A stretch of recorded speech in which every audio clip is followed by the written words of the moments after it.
Yo! Yo, Hey, Yo! Wow, what's this going feels on, good. boys? Bro. Everybody, let's close our eyes. I want to read something that an idea that Nate gave, but let's close our eyes. Everybody, audience too, okay? So Nate said that now that he's a father, he's a recent dad. Congratulations. I think his son's name is Gabe. But he said afterwards, it's not about achievements anymore from him. It's about presence. That's interesting, though, guys. And so, Nate, what do you feel? The presence here in Bab Sesh. Yeah. How do you feel? What does it feel like right now? Toasty, Mm, cozy. I'm cozy. I'm vibing. I'm in my garage. This is like, Okay. I'm trying to turn this into the vibe space, you know? Oh, Uh, my face. we're christening the space with a vibe sesh, so this is perfect. Yeah, I love it. yeah, Uh, yeah, this is that's good. awesome. Hey, Nate, so welcome to Vibe Sesh 20. It's amazing. Your story's amazing too. We don't know if we want to talk about your indigenous stuff for like a Yeah. lot, and then we got the content stuff.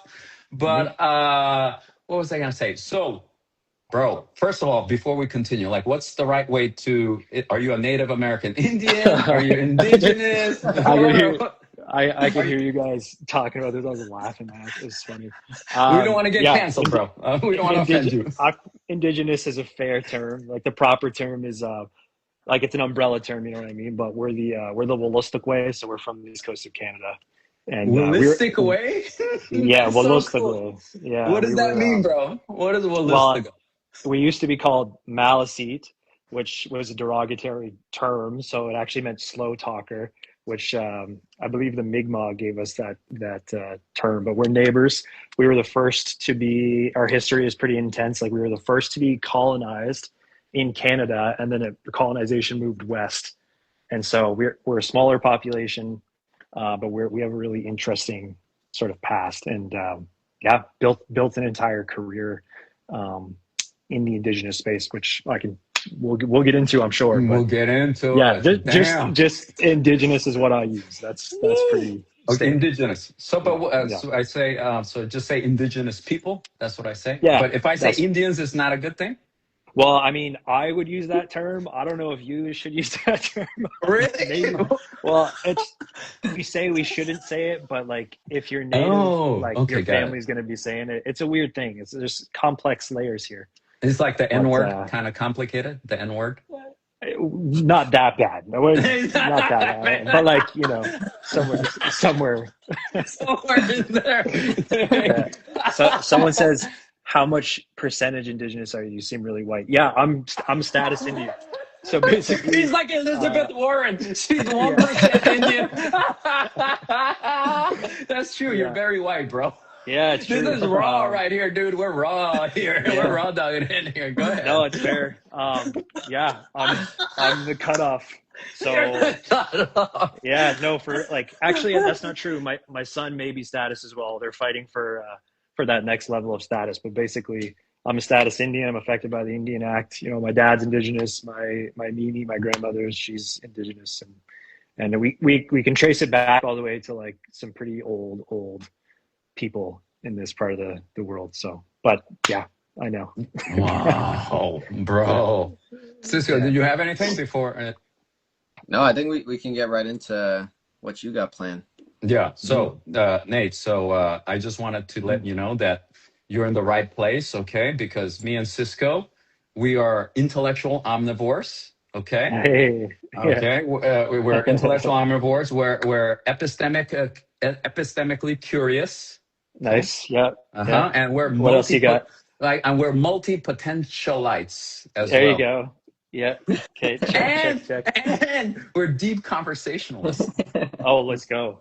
That's my And favorite no kind of people. topic is too weird for us. Okay. He did his homework. He did his homework for Hey sure. guys, so here's the story.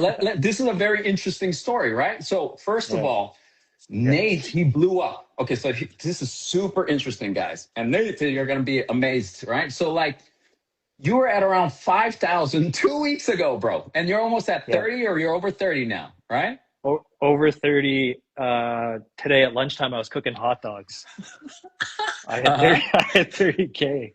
I made a story. I'm like, is the universe trying to tell? Is there some weird meaning behind cooking hot dogs and hitting 30K? I don't know, but that's where I was, and that's what was happening. But it is absolutely nuts. Don't know if you want to get into that or not, but it's So crazy. what I'm saying is, so I Yeah, saw him before this blew up, and there was one video, intellectual omnivores, that blew up, right?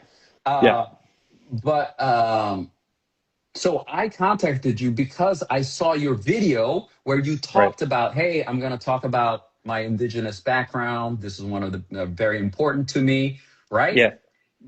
And then that's the thing that made me reach out to you, bro. So this is before your Mm-hmm. viral video. And then Okay. boom, you put out intellectual omnivores and it like blew up, and all overnight you were like 20,000, whatever it was, Yeah. right? Yeah. Yeah.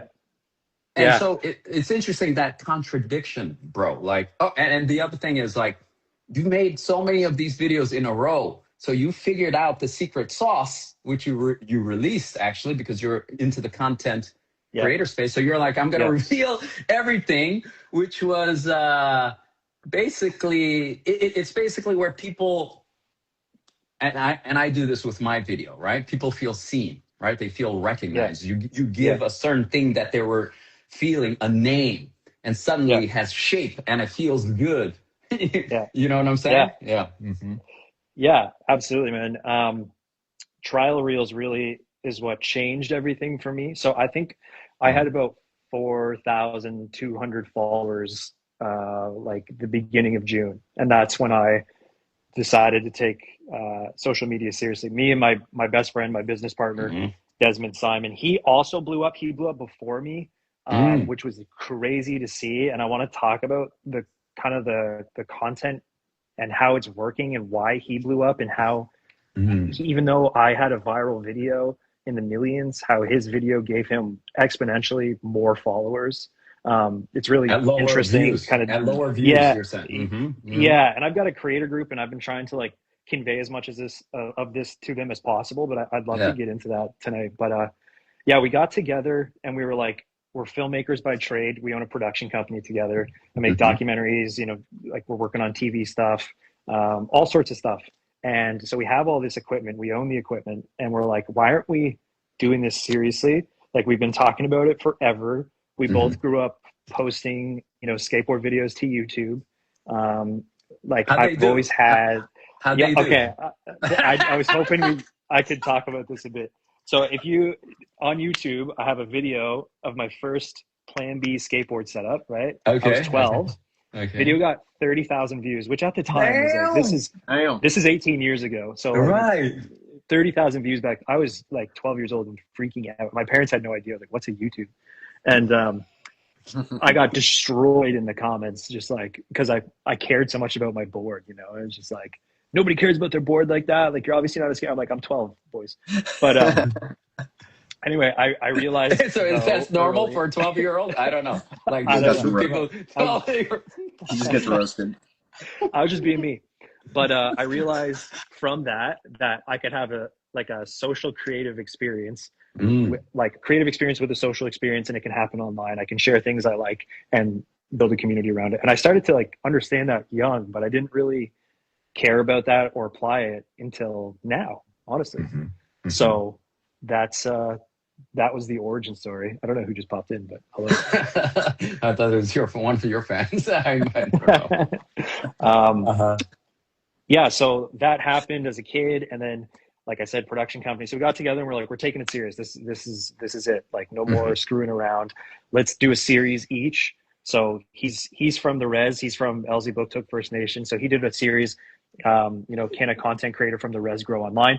Worked very I love well, that too. From the very well. res, bro. Yeah. Well, He has That is riz from the res, bro. He has riz from the oh res. my god. He I hope has he's res watching. riz. Des, if um, you're watching, man. You got Shout out, res Des. riz, bro. You got res riz, bro. He's That's a probably different thinking, level. shut the fuck up. I'm just yeah, so he did that, and I started out with like, I didn't really know what to do, but I liked the idea of a series because it held me accountable. It meant that I had to upload every day.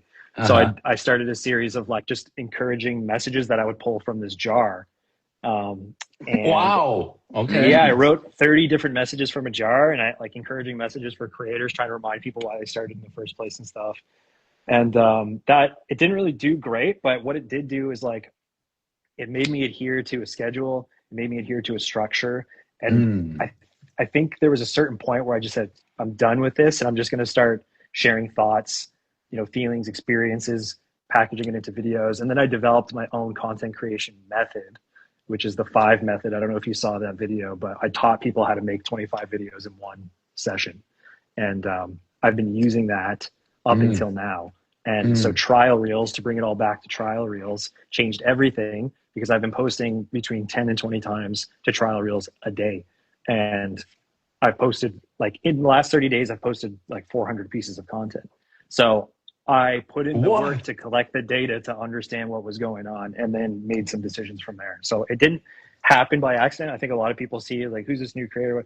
But I put in a ton of work to find out my work sucked. And I love this quote: takes a lot of Mm. work to make the worst thing you've ever seen. That's a good quote from the TV film world. Whoa, Yeah, damn, yeah, sauce yeah, time. Damn. yeah. Repeat But that then, one more time. One more time. yeah, it takes a lot of work to make the worst thing you've ever seen. And then some guy gets on here and talks about how we don't have laps, and you know what I mean? That'll blow up. So it just, But you blew up yeah, specifically because of yeah, the intellectual omnivores thing, which yes, I made yeah. one too I because I saw that. saw other people posting. Yeah, There's a lot of other videos. I there's some felt they bigger like. creators that took it as well. I was like, Right, but I crazy. felt it like creep up, right? We caught the wave. Me and you, we caught the Yeah, wave. Now a lot of people are doing the same video, right? But I knew like there was yeah, one quote and he was like babbling around about intellect. I was like, what's an intellectual omnivore? And then yeah, oh, yeah, that's yeah. me. And so that was like a really aligned video for me. I Right. loved Awesome. making that one. But for you, Yeah, you blew up because of that video, no? yeah. So what Yeah, was your well, thought process to make that intellectual omnivore video? Like that was my yeah, sourcing. What was yours? Yeah. yeah. So I read that somewhere, that being an intellectual omnivorous, like occupying different spaces of the mind, being interested in multiple different things, and somehow it all comes together as one cohesive package, like a human being, a personality. And as Mm. a stark example, it was talking about the difference between somebody who's able to talk deeply or seriously, kind of like we are right now, but then go back to laughing your ass off. Like being able to Hmm. switch between those two spaces is a marker of intelligence, and it kind of gave it this Damn, we're this intelligent, turn. Cisco. Damn, man. Maybe, Maybe. but I Okay, we got another 1 hour and a half to impress this guy, bro. yeah. So I just shared that. I just shared that because I knew, like, how many. That's everybody. You know what I mean? Everybody saw What do that you and mean? went, damn, like that's me. That's That's me. I do that. everybody? You think everybody said that's everybody? No, dude. Well, We're the a reason minority. I mean, the people who liked it, you're saying, Yeah, or yeah. what? The people who saw that video, liked it, shared it, Mm. commented, Yes. followed, They felt saw that themselves is in that. me. Yes. Or a Yes. lot of people too said, that's my best friend, that's my husband, that's my wife, whatever. They saw someone. So, and I knew this logically before I made that video. I was like, I got to make people feel seen. I got to make people feel seen. So that's why I was like reading that sort of material in the first place, and just Mm. trying to connect the dots in my own head. And then it was so simple after that, and everything clicked. So that video, along with the 15 other videos I created that night, all performed. But the interesting thing about that, and like, cool if we get into the content creation side of things Yeah, right now. yeah, yeah. Everything. Okay. Yeah. Okay. Go ahead. Cool. Hmm. So I think there's some people watching from the creator group as well. I want to Hey, throw them a creator group, bone for shout out sure. to the Yeah. creator bone. We're Yeah. throwing you a Creator group's bone. amazing. That video that got Mhm. 2.5 million views, uh, it's growing still, but I have less than 7,000 followers from that video, but I have gained 23,000 followers in the past week alone. So it's not all from that video. That video is doing very Exactly, well. bro. Exactly. The Yeah. viral ones it doesn't convert No. as well as certain the other ones. Yes, bro. Yeah. Bro. Yeah. Like I made a video about Buddha as being a shit stick. Okay. Nice. Yeah. And that got like, it was a huge conversion. I got like Yeah. 2,000 followers from, and it got, the views was like whatever, 60,000. right? Yeah. Like, so Yeah. it's like things like It's that. Yeah. yeah, having collected that data, I was like, okay, this did really well. This was a bunch Hmm. of exposure. People are going to my page a lot, but the Hmm. videos around it also did well.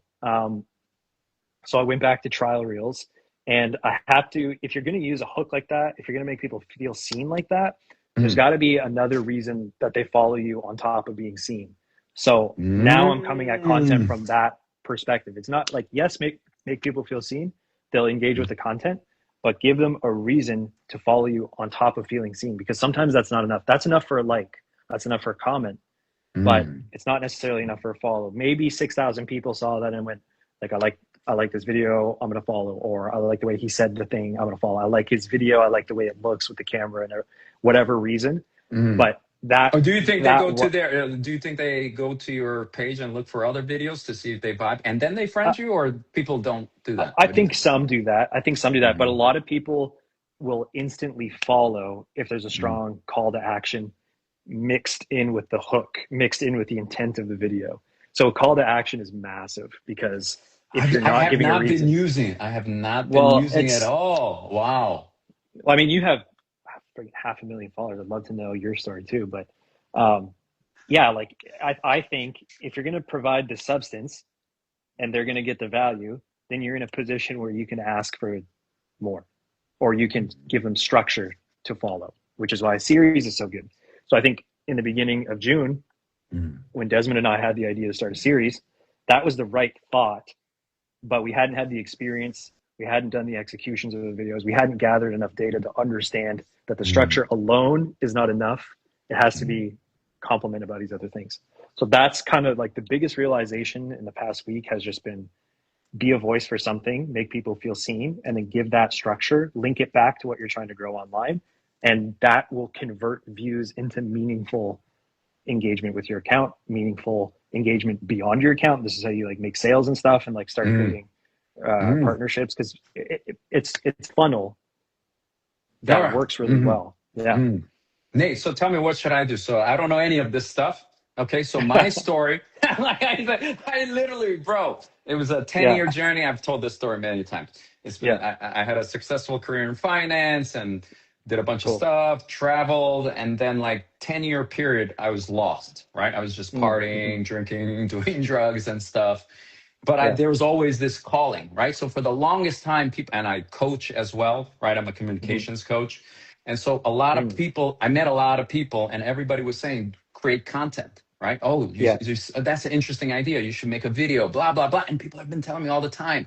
And then Yeah. I also was at hosting some rooms on a language app because I speak 4 languages. And then people were like, wow, Wow. you should really be a content creator. But I didn't listen for 10 years. And then Mm. anyway, long story short, January 16th, I pressed the record button. I said, man, it has to be as frictionless as possible. Okay. This You know, year? this year. Oh wow, man, that's Yeah. So, amazing. so January 15th, by the way, on Instagram, March, like I was started on TikTok. So it's March to now. So 6, 7 months that I grew to 600,000. Right. Amazing, man. But what I'm Amazing. saying is like, I don't know, like in the beginning, and we're talking about niches, right? Yeah. Niches. And Yeah. I was like, I heard that too. So I started a Yeah. niche. I'm a communications coach. So my first like 20 videos was on communication, right? And even though I was Yeah. passionate about it, I love talking about it, but nobody was interested, right? So No. then I said, okay, let me just Yeah. start talking about other things. And then Yeah. boom, certain videos started going, and I don't know. And then 6 months later, here we are, 25 Yeah. sessions later.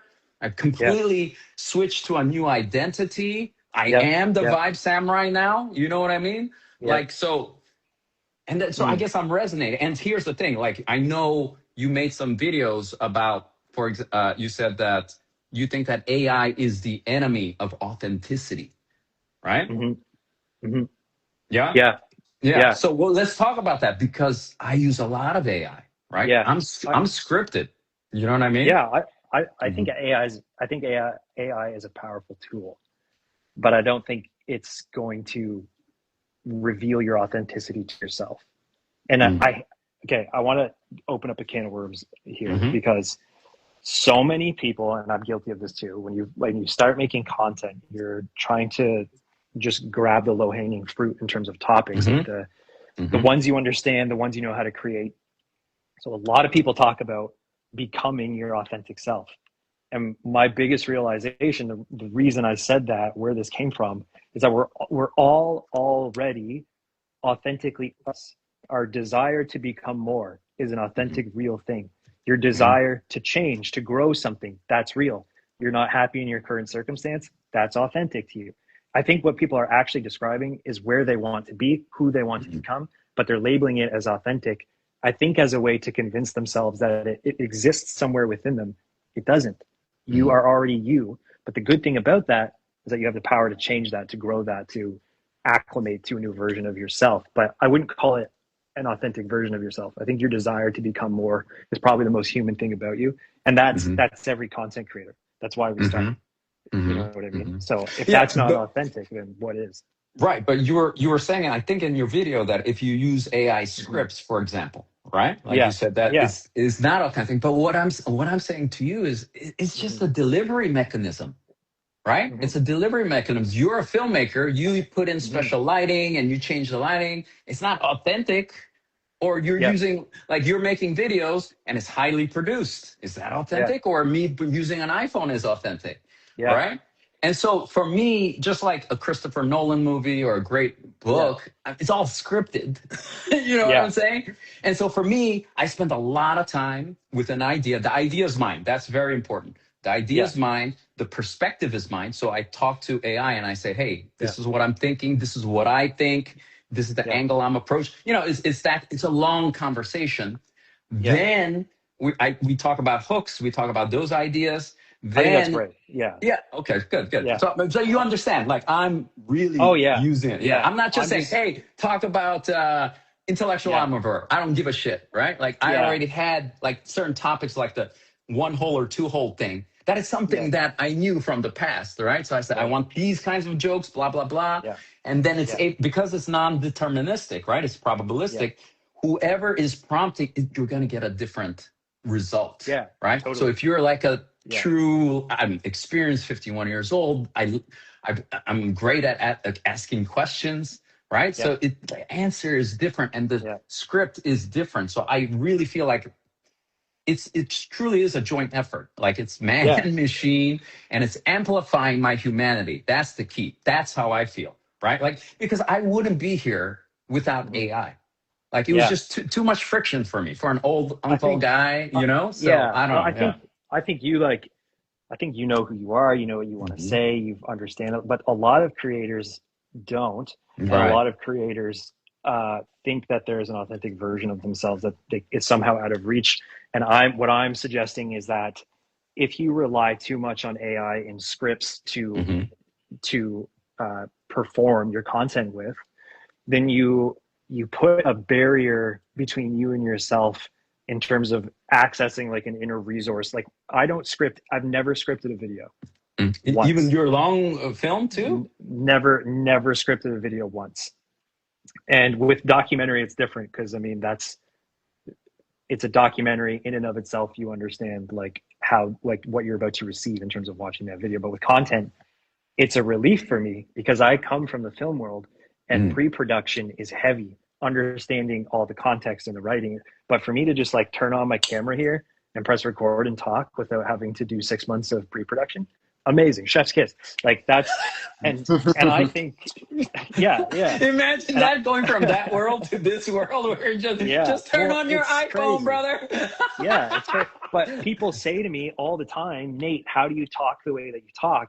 And I say, I don't use a script. I say what's on my mind and what's in my heart. Like I Yeah. talk from a place of like realness. You know what I mean? Yeah. So I don't. But I think the AI can be used to help you amplify that. Like maybe once you've figured out mm, certain parts of yourself, especially as a creator, and mhm. it's But certainly you're beneficial. also just naturally a great speaker, Nate. No? Oh You're yeah, I come from a naturally, long line of speakers for sure. there you go, Yes. storytellers from Yeah. the indigenous group, right? You're a storyteller, Yes. bro. Yeah. It's how it is. But Okay, I but think that's unfair then. It's an unfair advantage. That's why AI helps like us, we be survived colonialism. I'll take the unfair advantage. I'm sorry. I don't want to be Yeah, canceled, guys. I'm sorry. Did I offend you? No, you're good. I just had to throw that down. But no, I mean, I think the reason why I'm a good speaker is because I allow myself to speak and go there. Most people are like, shit, what do I say? What's the script? How do I get You back on just track? speak. You just. Do you think, for Just real, talk. like practically speaking, for people Yeah. who are afraid of that, because right now you're just super Yeah. calm, cool. I'm a storyteller. You know, it's not that easy Yeah. for people. It's not I that get easy that. for people. Okay, so And look, then, yeah. Mm. and you'd be talking to a different Nate at the beginning of June because I've created like 800 pieces of content between then and now. So Oh, damn, that's right. Repetitions, baby. hey, that's Reps. it, man. That's it. You want to wake up and be the best at it. Just doesn't work that way. You have to earn the understanding. You have to earn the skills. That's like there's no shortcut. You can't want what somebody else has and not do the work for it. That's just not how it works. So That's not how it works, guys. like it's like Sorry, working guys. out. You know what I mean? You have to do it to get it. So I think speaking is actually very similar, and some people need to put in the reps, and I love that, that's the guys. way it is. Yeah. Yeah, maybe I need to put in But the reps, bro. That maybe I'm well, serious for me too. Because look, like I can do it, but see, this is the thing, Nate. I don't want to waste right. people's time. People like Yeah. I've talked to my audience about this. They're like, listen, I like you on Vibe Sesh, Yeah. but in terms of the videos, keep doing what you're doing. We need the precision. I got 90 Yeah. seconds to give you. I need that nugget. And I Yeah. need you to prepare. So if I'm there yapping and I don't know. I don't Yeah. know. I get to that level of Well, smoothness but and preciseness. that's fair. But you're not live. You know what I mean? Mhm. You're not live. My videos are not live. Like when I'm trying to get a thought out, it takes me a few minutes. But then I just edit it down reps to the too. nugget. That's reps too. Right. I jot down my ideas in my reminders. I have like hundreds of reminders. And when I start recording, okay, that's the topic. I talk for 3 minutes. Don't know if it was a banger or not, but using the 5 method, which is a method that I'm teaching to people. Tell us about the 5 method. You tell us about the 5. Yeah. So this is huge. So this is, if you do want to get better at like talking off the cusp about any idea, this is what I do for content. Instead of thinking of 20 individual unique ideas, I think of 5 ideas or topics. Okay. One of them being intellectual omnivore. Let's use that as an example. It's relevant. I create the intellectual omnivore video 5 times. Okay. So each idea gets 5 executions. And in those executions, each video gets a different text hook. It gets a different opening hook. And then it gets a different execution of what I'm saying. And this is the power of no script, because I don't rely, oh shit, what am I supposed to say on video number 4? Doesn't work. I just talk. And 3 out of the 5 will do terrible. 1 of them will do decent, and 1 of them will do great. And then I know what worked in that video. I study it. I understand it. I implement it for the next 5. And I keep doing that over and over and over again. It's quicker. It's messy. It's quicker. Damn. But that's still a lot of videos, no? Yeah, go ahead. Experiments. And Bruno, like you could kind of do what he's doing with trial reels, where dude, just speak authentically and then get the data. You're doesn't matter. It's non-followers. They're all non-followers on trial. What are you risking? You know guys, they cut off my real privileges. I abused it a little bit. I don't want to talk about it, but I can't use trial reels. I can't use trial reels, man. It sounds amazing. I would have loved to do that. Wow. Or maybe I should. Oh, damn. That's a good exercise, man, because you do get some feedback. That's the key, right? You got like. Yeah. But your situation applies to probably the majority of the percentage of creators who don't have access to trial reels, because you need 1,000 followers now. It used to be 200. I don't know if it's still 200, but I know for sure a majority of people need 1,000 followers to access trial reels. So a ton of conversations are, Nate, I can't use trial reels. I can't use the 5 method. I can't do what you're saying. What do I do? And I just tell them, yes, you can. Post exactly to your page like you have trial reels unlocked, because it's not trial reels that's giving you growth. It's what you're putting into the trial reels that's giving you the growth. So just put that into your main grid. That's all you have to do. And people are like, which one do you choose? You're going to put all 5? You're saying all 3 takes? All of them. Because here's the thing. What? People follow so many people that they're not going to go on their feed and see 5 of your videos in a row. I like that. True. They're not going to. I don't do that. They're not going to see it. you're not going to see, you don't even scroll anymore. Like you just go in your Reels tab and it shows you. You're not going to annoy people because there are billions of creators out there. Like you're not really risking anything. Also, especially if you have 200 followers, what are you risking? Yeah. Like, Yeah, but I mean? don't they penalize you, Instagram, if you just keep posting bullshit and it doesn't So get any views, and they'll penalize you, no, no? so there are rules. So basically, I don't know why or how Instagram determines this, but not everybody can post 20 trial reels. Some people can only post 5. Some people can post 10. I think it's Instagram being Instagram and trying to understand what's working, right? They're doing that. Even with this creator channel, a lot of people can't access my creator channel because they just don't have the option. So Instagram, Mm-hmm. we're test subjects. So, but regardless, post the videos and then just make them a little bit different every time. So that's the key, right? If you post the same video, you have to do a lot of editing to the same video to make it pass Instagram's check. But if you just create the same subject, the same topic a few different times, and what you're saying is different, then the AI script like generator identifier in Instagram is going to pass that check. You're going to be fine. I've been doing it for. What? There's a check right now, so you can run a check on my videos? I can't, but the app can. So like, let's say you upload the same video Oh, 5 times in a row. You'll get a message that pops up. I haven't ever been restricted beyond this message, so I'm not sure what happens beyond that because I don't want to screw around. But basically, the message is this piece of content's too similar to the one that you've already created, and it's not going to get views because of it. So you just manipulate it a little bit every time. That's it. And when I say manipulate too, do text overlays too. Like write your idea out in a text overlay. Those videos are popping. But bro, off this sounds like very time consuming. So you got a lot of time to spend on this stuff. No, this is your full time. No, you don't. No, I don't. And that's the beauty of the 5 method. It's going to be faster for me than other people because I have like 20 years of editing experience, right? Like I'm an editor by trade. So That's true. 20 years, bro. I'm dialed. Like, yeah, for real. Like my keyboard's full of hotkeys. Like I spend 0 time.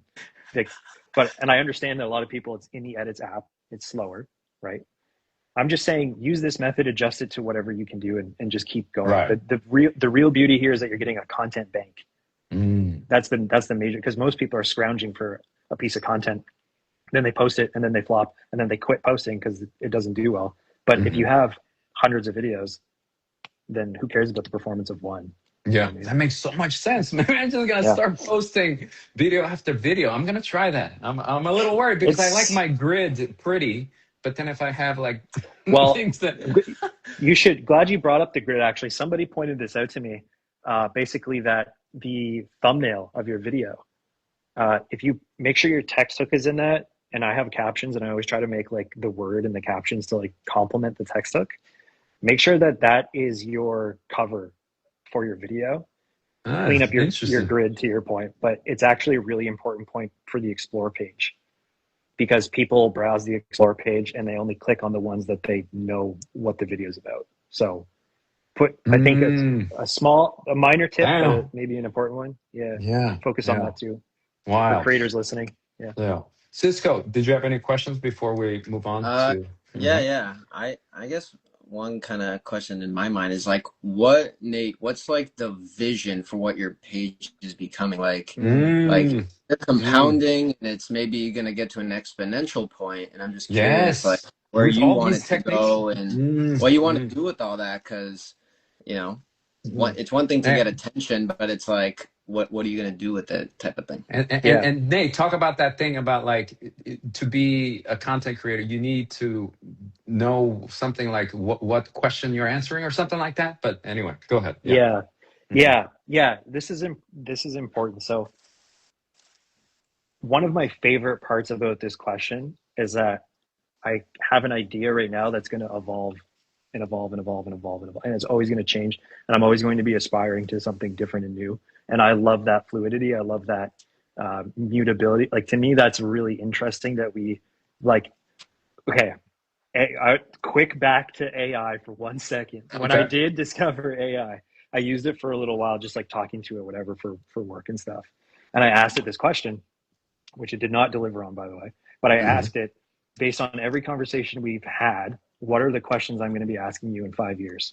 Mm. Because I wanted to know where I'm going to be. It didn't have the ability, but the mindset behind that, it's the who I'm going to be later, you know, and that mystery is extremely exciting to me.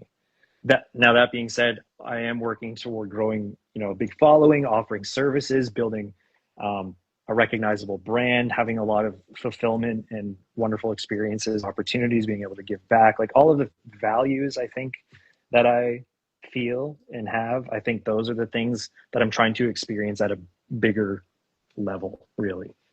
Just, yeah, live life to its fullest. And Has I it love changed talking. from when you first started? Because you probably had an Right. idea of Yeah. what Oh, you yeah. were going to explore, but now that you have data, Yeah, that's Yeah. and the different. thing is, you just talk Yeah. about this on your YouTube about.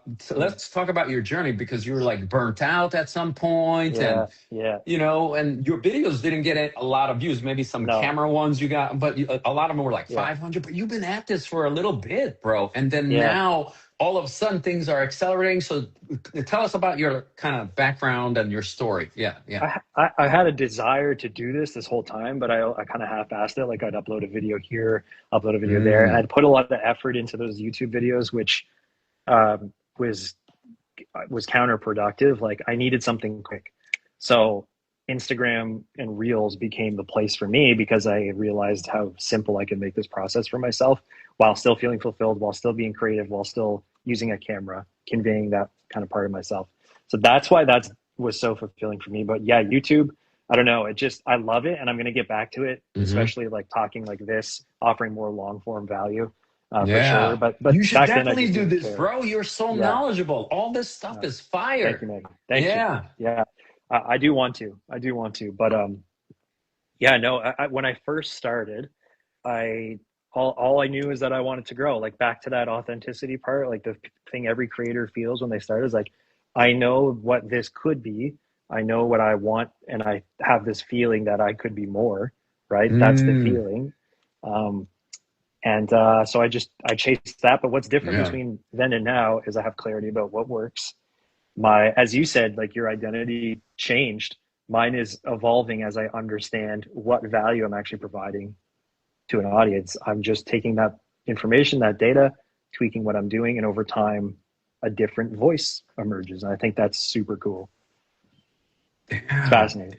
And it is exciting, right? Like It is. that, like what's next? I never thought about it that way. Maybe that's why I feel so energized, right? And people say you're like a Yeah. kid. It's that you're on the tiptoes of excitement. I made a video about this, right? Like Yeah. I'm always on the tiptoes So of good. excitement. You know what I mean? I love that. No, I that was love the that. one that Joe Rogan, he started following me because of that video. Oh my Tiptoes God. of excitement.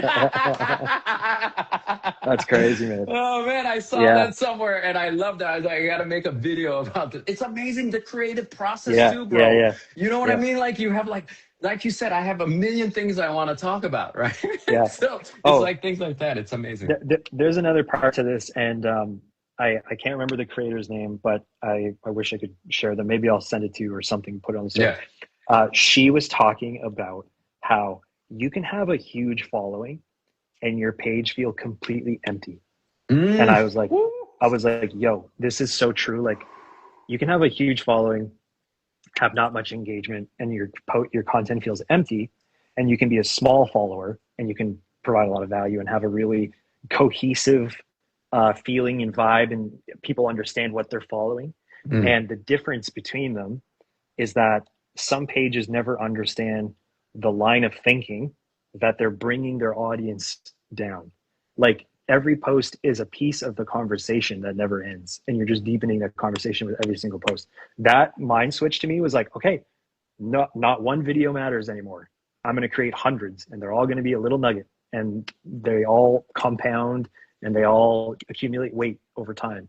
And that weight that accumulates is Yeah, your perspective. I But it's think like a that's what I've rabbit been hole. doing, bro. That's Yes, everything. yes, We finally yeah. found the secret. Why am I grown? That's exactly what I'm doing, bro. Like every Yeah, video, it's a yeah. different nugget, different perspective That's that it. I'm That's it. curious about. It's That's for it. me, you know. And then Yeah, then I that's make a it. script, blah blah blah. Yeah, Damn. yeah, Mm. that's it. Like you lead people down, and that's the most followable thing. Like back to my friend Desmond.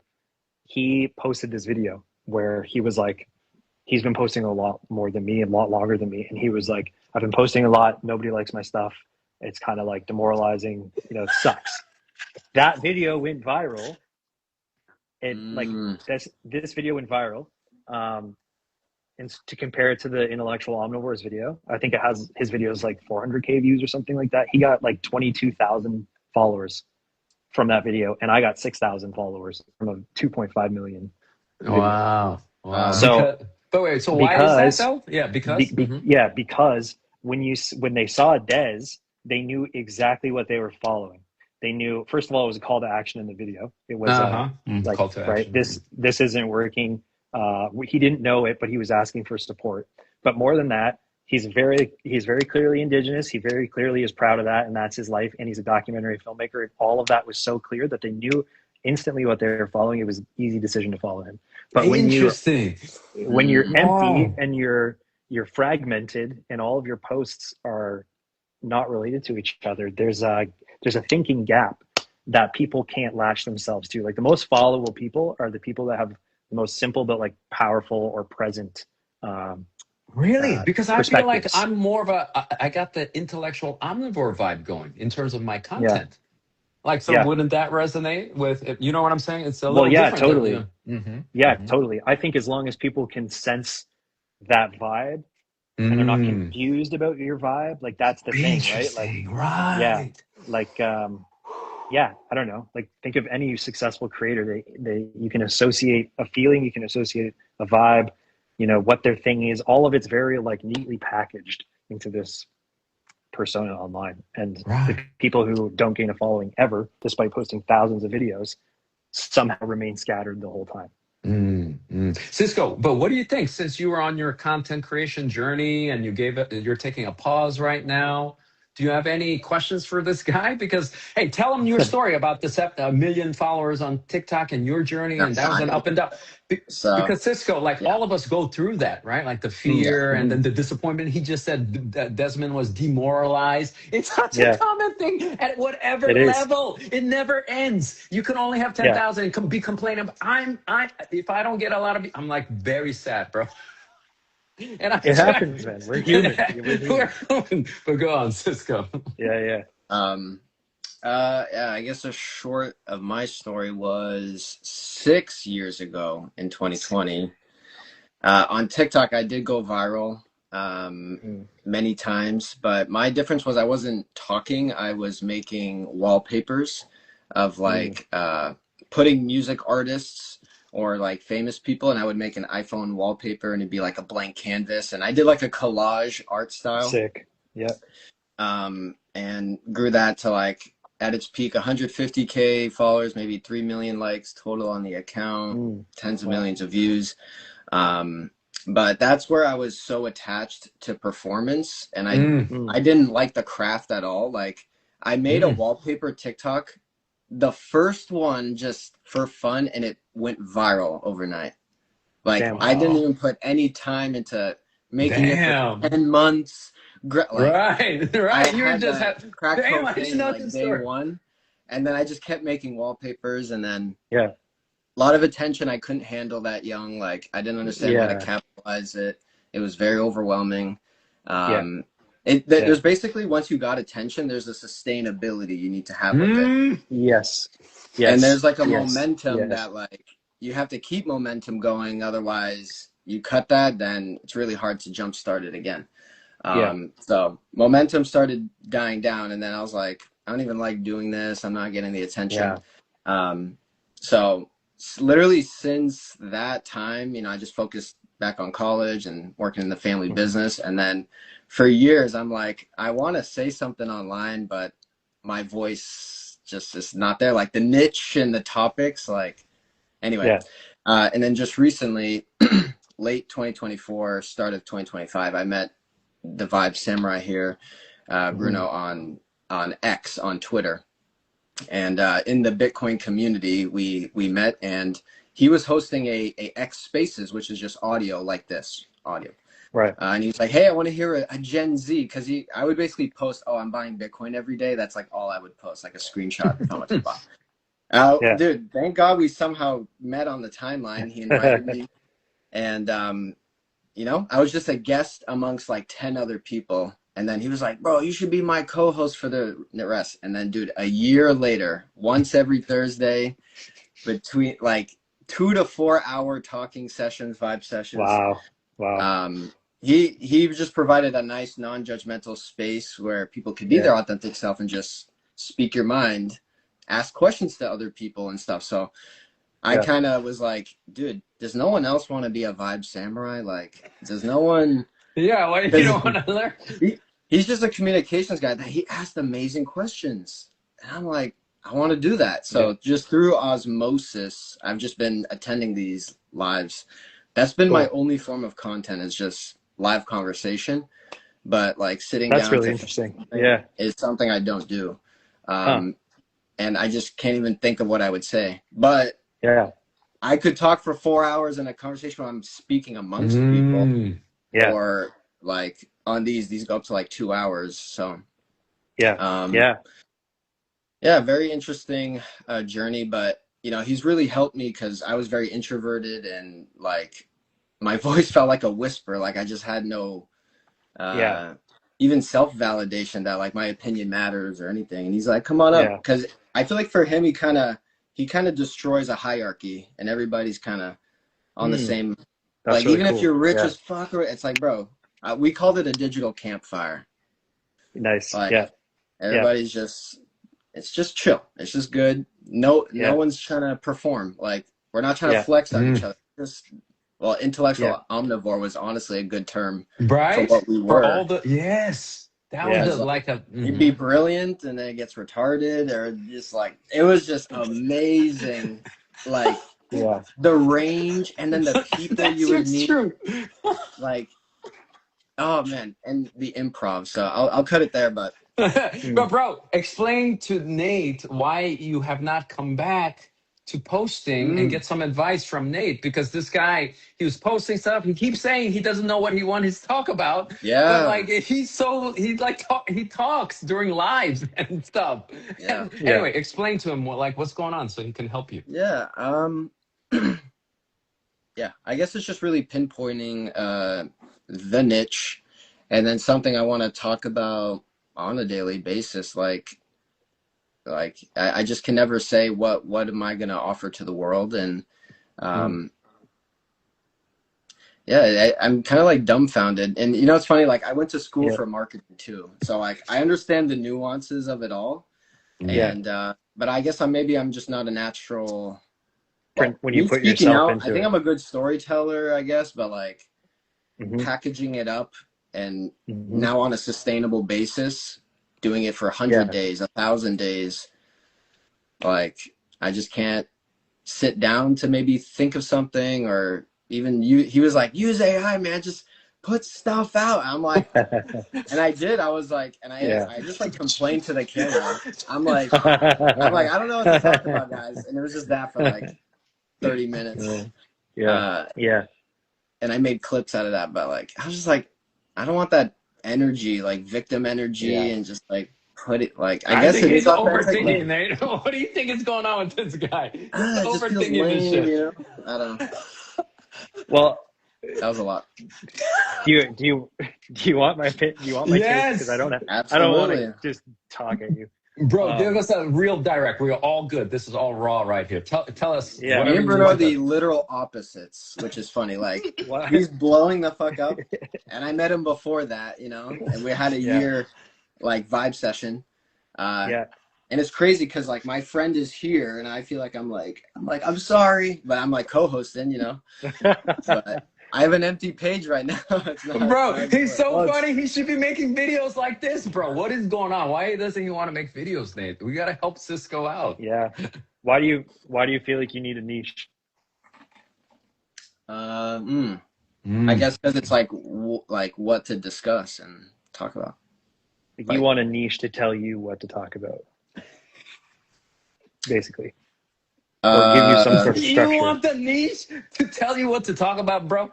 Where's the agency here? You want the niche to tell you? Yeah, I see how you're framing it. No, I guess to maybe backpedal. It's not a gotcha. It's not a gotcha at all. It's not a gotcha at all, bro. What do you mean no, I don't backpedal? mean it that way. I went through a period, like every time I've tried to be one thing, it's never worked.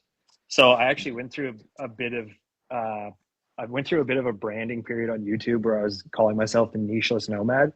And this, I love that, actually. The yeah, vision of the nomad. You're nicheless and nomads travel everywhere, so you can talk about whatever you want.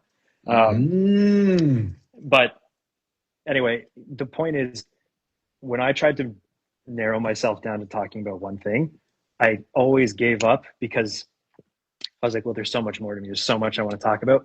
Like my indigeneity, like the background behind that identity is complex. Like I felt like I was leaving that on the table, or if I was only focusing on that, I was leaving so much other crap on the table. So I always struggled, always quit. And then I realized, like, why am I trying to be a niche? And then a lot of content started popping up. People follow people. We're in people economy again online. People want to know you. They don't care what you talk about. They don't care about a structure. Now, if you are naturally in a niche, like if you're a realtor, great, whatever, right? That works for you. But for the people that feel like they have to force themselves, pigeonhole themselves, it just doesn't work. So that was a restriction for me. That was a barrier for me. So I just wondered, maybe you felt that too, in some capacity, whether you were like kind of labeling it that or not. But I think if no niche is working or no niche makes sense, then you should share your experience with that struggle, because people severely undervalue their own experience. Like, dude, you just literally hold up a mirror for people. That's it. And you can do that by talking about what you're going through. And the way you frame it, hold so up your phone. You are the niche, is what you're saying. Yeah, man, that's it. You are. You really are. And the freedom from that. Oh my god! My god, you are the niche, bro. You are the niche, bro. Damn. This is the best part. You're now no longer confined to talking about the thing you have to come up with ideas for all day long. You can just talk off the cusp. And once you realize that literally everything is content, dude, everything is content. I'm looking around me. I can make content about anything in this room, tell a story about it. Me too. And it's just how it is. So I think, but people undervalue that honesty. Like people want to be authentic, but then they don't want to talk about what they're going through. It's like, okay, but how are we supposed to get a sense of who you are? And then Desmond did it, and he blew up. So that's what he did. That's what he did. That's what he did, man. He just, bro. How real can we do it? Because we got to get into this whole discussion about, is it about radical transparency? It's like some people say, it's you're really truly authentic, then you're radically everything, all the dirty laundry. Do you agree with that or not? I don't know about that. I feel like I think there's a lot of nuance here. Like it's not black and white. I don't think you have to be niched or radically transparent. I think you can decide for yourself, use your own compass as you go.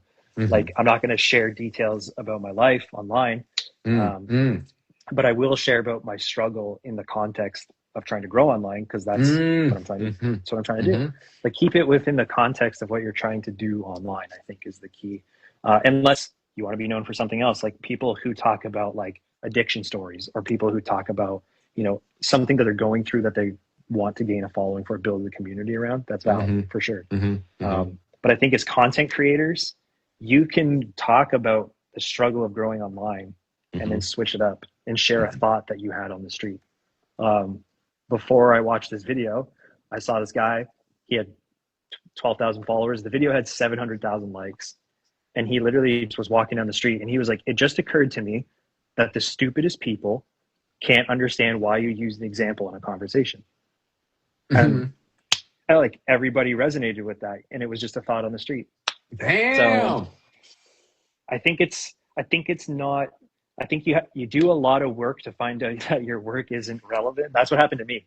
Like I was planning, trying to architect the perfect thing because I wanted that perfect start, hoping that once I posted, it would just all fall into place. Never happened that way. I had to just start talking. That was it. What do you think, Cisco? You gonna get started, or you got?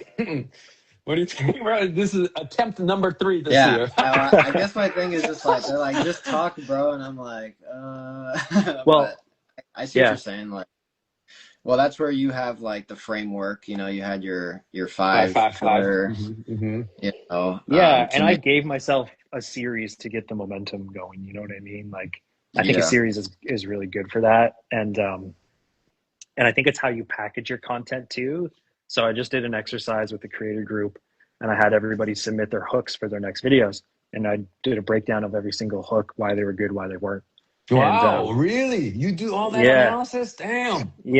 yeah. Well, I'm trying to give as much value. Like I'm about to launch a bunch of services as well, so I'm trying to like like this Mm. is what I'm capable of offering. But so we did that, and the thing that I found that was the most glaringly obvious mistake is that all of the hooks had no specificity. So basically, when you have no specificity in your hook, it's almost like you're asking your audience to just trust you when they have Mm. zero reason to, Mm. or like you know what I mean? Like the hook, Mm-hmm. like this changed my life. It's like we've heard that a billion times. Instantly swipe away. But if you say if you this exact thing changed my life in this way, or Mm. somebody said this, and once I did it, it changed my life. There's a way to package this stuff. Bro, I think, bro, I yeah, said that. I said I love ChatGPT. It's transformed my life. Videos. All I get is hate, man. They're like, you're a yeah, fucking idiot, and it's, I'm like track because that's my true story, bro. I don't know if the algorithms need to find yeah, my, because I know a lot of people love AI as well, right? And it's yeah, transformed yeah, their life, but they're not popping. And I'm I'm doing specificity. I'm saying I love Chat. This is well, my hook. I love ChatGPT and it's really transformed my life. But I don't know why yeah. everybody's giving me so much hate. Is that a good hook? Is that just off the fly, bro? It's Just too off, long. I too think it's long. too long. You Holy got three shit! seconds. No, I got three You got 3 seconds. seconds, brother. Damn, And that fuck, text hook better like compliment what you're saying bro. a So real well. what? Give me an example of a good hook for me. I'm With gonna test with it out tomorrow. Just I'm be gonna like, test it out tomorrow. I'm gonna yeah, do you're this. like, I guarantee you, I will do it based. Let's talk about. Hey, let's do this. Prepare like a video for me, and I yeah, will do it. No script. I will just okay. base it on what we're saying, and let's see how it goes. Let's have fun. All right. All right. All right, So give on me the the hook. spot. Give me the hook. Yeah, and then we got to create the just the big points of the body. Like, what do you want me to say in the body, and then the end. Yeah. So go. Yeah. So what are you using ChatGPT for first? Like Bro, I what are use you it for everything. It's literally transformed my life because since the beginning of ChatGPT, which was 4 years ago, I have a mm-hmm. lot of time. I mean, I'm running a coaching business and everything, but I'm kind of semi-retired, right? So I have a lot of time. So I've been using ChatGPT 3, 4 hours for the past 4 years. That's like Mm-hmm. over 4,000 hours for everything. But Right. for a lot of intellectual omnivore stuff, like I'm Mm-hmm. literally exploring so many ideas with ChatGPT, Yeah. going down deep rabbit holes. And so I really feel like it expanded my mind, obviously, because it's literally like a Yeah. reading a book, a personalized book, Yeah. especially for you, right? Because I'm Yeah. reading and I'm just talking to it, which also improved my speaking because Nice. I've been Yeah, that's speaking, cool. right? Like I use Yeah. the audio to speak and I'm just free Yeah. flowing with him. And then he gives me a response. So then I'm reading, right? That's three to Yeah. four hours of reading, of deep reading. And then over Yeah. time. And so it's transforming so many different ways. It's transformative. That's my point. So anyway, and we joke around and we're friends. We're friends. Maybe that could be part of the hook. I consider him a friend. Yeah. Ooh, Yeah. controversial right there. I consider him a friend. That's true. You turn that and you humanize it, it might be controversial for sure. Um, what when you say ChatGPT transformed your life, Mm. like specifically what changed about your life? Okay, I'm the Vibe Samurai. I attributed pretty much to him. It was obviously a joint effort. I don't Right. think I would be here talking to you right now if it wasn't for ChatGPT. It Okay, was there's a one form. hook. Oh shit! What did I Uh, just say? It sounded so I wouldn't real. be What did here I? right Huh? now it's without ChatGPT. Kind of I wouldn't be hook. here talking to you right now without ChatGPT. I think this hook works in your context because you have a following. But if this Mm. person who doesn't have a following tried this, I don't think it would work. Why? Um, Why? But it's so controversial. Like, some wouldn't you get the haters too? Like, hey, be- you're because you psycho. have because your success is proof of ChatGPT's abilities. Mm. So people want to hear what you have to say about ChatGPT. Like if Joe Blow said it, it'd be like, okay, later. Oh, Why do I? how ChatGPT got me 500,000 followers. You know, That's a like good one too. That's a good But I one. think like, Okay. just social proof, like in the yeah, first 3 seconds.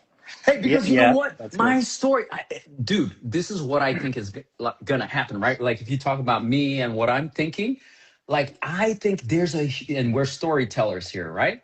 I really think there's a huge story here. And more people, and I see that in my comments. They're like, whenever I talk about AI, one comment today, especially, she was like, hey, I love what you're doing with AI. You're using AI perfectly. You're using it to amplify yourself, and it's Yeah, amazing that you're showing the world that you're doing this, that there's a yeah, right way yeah, to use this to amplify your humanity, right? yeah. That's what I think this story is So going to get bigger and bigger, right? Because I'm yeah, resonating, but I've been seriously AI assisted, right? yeah, So yeah. it's an I think interesting thing. I think this could be, if you go to ChatGPT is what you use.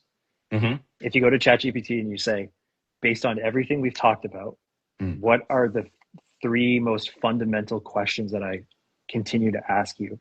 And then in your hook, you would say, Mm. you would say, I'm sending an invoice after this fucking Hey, call. bro, wait, let's see. If it goes viral, you get paid. You get paid zero Yeah, if we don't get yeah, any views, bro. yeah. Okay. And then the hook would be, I don't think ChatGPT would have changed my life had I not asked these three questions. Hi, I'm Oh. Five Samurai. Or I don't think I would have been able to build 500,000 followers had I not asked ChatGPT these three questions. Mm. Then you Damn, I deliver the wonder what those sauce. questions are. I'm curious right now. What are those questions that would make Yeah. Vibe Samurai You, blow up to 500,000? Whoa! And I'll give it a time in 6 months. I'll say, yeah. right? Yeah, I some shocking think thing. it, yeah. Yeah, I could, yeah, exactly. And then like take that sentiment and tweak it 5 times and then see which one works. And there you go. What do you There's mean just, by when you say change the sentiment? What do you mean? change that, keep the sentiment, but change Uh-huh. the way you deliver it 5 times. Change the hook. 5 times, You know what right? I mean? Yeah, because you Yeah, need to I've tried different try to hooks say a then. lot in a hook. So yeah, that's it. But the idea is I wouldn't be here because it's not just my life changed because ChatGPT. It's like, what about that? Like so many questions right away. Specificity, Yes, right, to right. bring it back to the point, it's about specifically, I could not have built this following without asking these three questions. And this is how ChatGPT helped me answer them. I think this is going viral, guys. I'm so excited. I might Maybe. make I it don't know. tonight. Invoice. I don't, Invoice, yeah. bro, but it has to be over 1 million. Yeah. No money if you don't give me 1 million Yeah. views. Okay, I worth just a think, shout out. I saw Desmond in the oh comments. yeah. He wants to Really? pull up, bro. Request, Pull request. up, Desmond. Let's go. Is Come he on here? up. I Yeah, don't yeah, know. I get in there, saw. man. But I D saw Turner, I the see you, D salute. Turner. We see you. I don't see Sorry, sorry. Desmond, but go on. But Cisco, do you want to talk more about the indigenous, or you had other questions before? Yeah, I had a interesting. Is there any tips, tricks that came from the indigenous storytelling that Ooh, you're not gonna get anywhere else, like from ooh. you know your I culture? wanted Because you to say ask you about that too. Indian you guys are stories. storytellers. Yeah. And give us a Um, story. How about, can you tell us a story that you learned from the elders? Is there a cool sure. I story? mean, Let's go. I've done over 300 interviews now for film and documentaries and stuff. So there's countless examples Oh, I give us could a go good off of. one. But Go. I I want to see make videos. I see Des said, "Yo, should we get him in Request. here? Because he's my business Des. partner. Like we do this together." Oh, I Hit see him. I'm request gonna on get the him up. bottom. I got him. I got him. I invited him up. Let's go. 5 says we got Desmond in the house. We've been talking about you the whole time. I want to meet this guy. Yeah, he's the guy. He's my guy. He's your guy, baby. Yeah, he's my guy. Okay, he's Yeah, coming up. there's so Yeah. much with this, man. Yeah, Mm. I'll So wait for tell him us to a pop. story, bro. Oh, you're gonna Yeah. wait until he comes up. Okay. Well, yeah, because we should. Okay, I'll talk about one. So there are certain. Oh, here it comes. There's certain like sentiments or values or truths or points through a story or ways of saying a point that have come up through Yo, interviews that you just wouldn't get anywhere else. Yo, here he yo, is. Yo, What's good? bro. We've The been man, the talking myth, about the you this legend. whole time. The myth, the legend. The I powerful just joined like Desmond. 5 minutes ago. Oh, just Nice. 5 minutes ago. Yeah, he's talking about you the whole time, Desmond. He spent Yeah. half the Oh show yeah, talking about you. Oh yeah. Oh yeah. that's my boy. Always shout out Des. Yeah, for sure. Um, they were asking though, is there a story that we've heard through our career, or like with working with elders, is there a story that's like somehow useful in content creation context? Like, is there a way of thinking about content that's useful Oh, through an indigenous lens? I have some ideas, that's but beautiful, bro. You need to make a video about this, bro. That's in your next series, it is bro. cool. That's a good idea. Oh, That is a good idea. Specifically, I don't know if there's like a specific story, but I think it's the way that the elders or the people that I would do ceremony with, that the way they present themselves is how I want to be presentable online as well. Right. Because they're very, I hate the word authentic, but they're really themselves. They don't really change for anyone. They're not trying to impress anyone. They're just who they are. And that's how I show up online as well. Yeah. And I don't really change who I am, I guess. mm. But it has nothing to But, do with storytelling, but that's just the way I guess my process is, I guess. but why do you hate the word authenticity? Why do you hate I don't that? know. It's just I just hear it way too much, I guess. That's what And I was saying earlier. where do you think people get wrong with authenticity, Desmond? What do you think? But why do you hate it so much? And how are they using it that it's annoying you? Tell me more about that. Um that's a good question. I'm not really, I think the biggest thing that I noticed is just that like I think they're misinterpreting what being authentic really is, I guess. Mm-hmm. They Mm-hmm. think that like they just I honestly I don't even know. My mind's kind of going blank. I just kind of woke up because I was putting my daughter to bed. I think of it like authenticity is kind of almost performative, like the mentioning of it and constant like I am authentic. It can maybe be a little It's performative, maybe. Yeah, they're not trying, it's like they frame it like authenticity is somehow something they have to reach. But the Right. person with that desire to reach it, that's the authenticity. That's the real person. You know what I mean? They're really describing who they want to become. So it's a Not, verb, not a noun. That's the yeah, idea. yeah. You are already authentic. You can't not be. Right. Mm. Isn't that what that guy said? The other special guest, he said literally the same thing. There's no such thing as authentic. You are any moment you're authentic. Yeah. You are if you're trying to be fake, you're authentic. That's you. You can you can you can be performative and not be true to yourself. But I think in this context where you're like, people are like, I'm trying to reach my authentic self. That is authentic, that desire. You know what I mean? You're describing becoming better at something or being better. That's what you're describing. You're already authentic. Yeah. Let's go Yeah. back to the story though. So tell us an Yeah. indigenous story. So one of you guys tell us some cool story that where we can learn something. Yeah. And, I have a story. So we did this film called Indian Braves, and it was about World War II veterans that are indigenous that fought in the war, but they weren't recognized with a headstone. And the Canadian government basically lied to them about giving back land, about proper record of their service.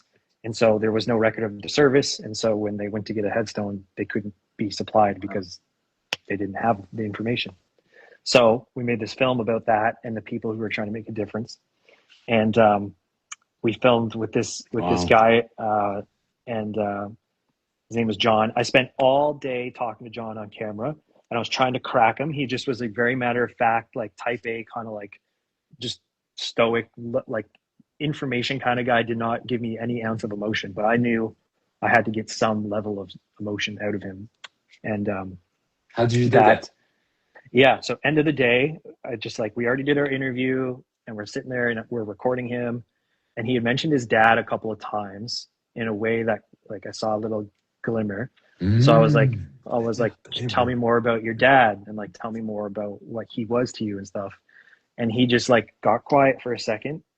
And then he just looks up and he says, if you can inherit their pain and their trauma, you can also inherit their power and their agency.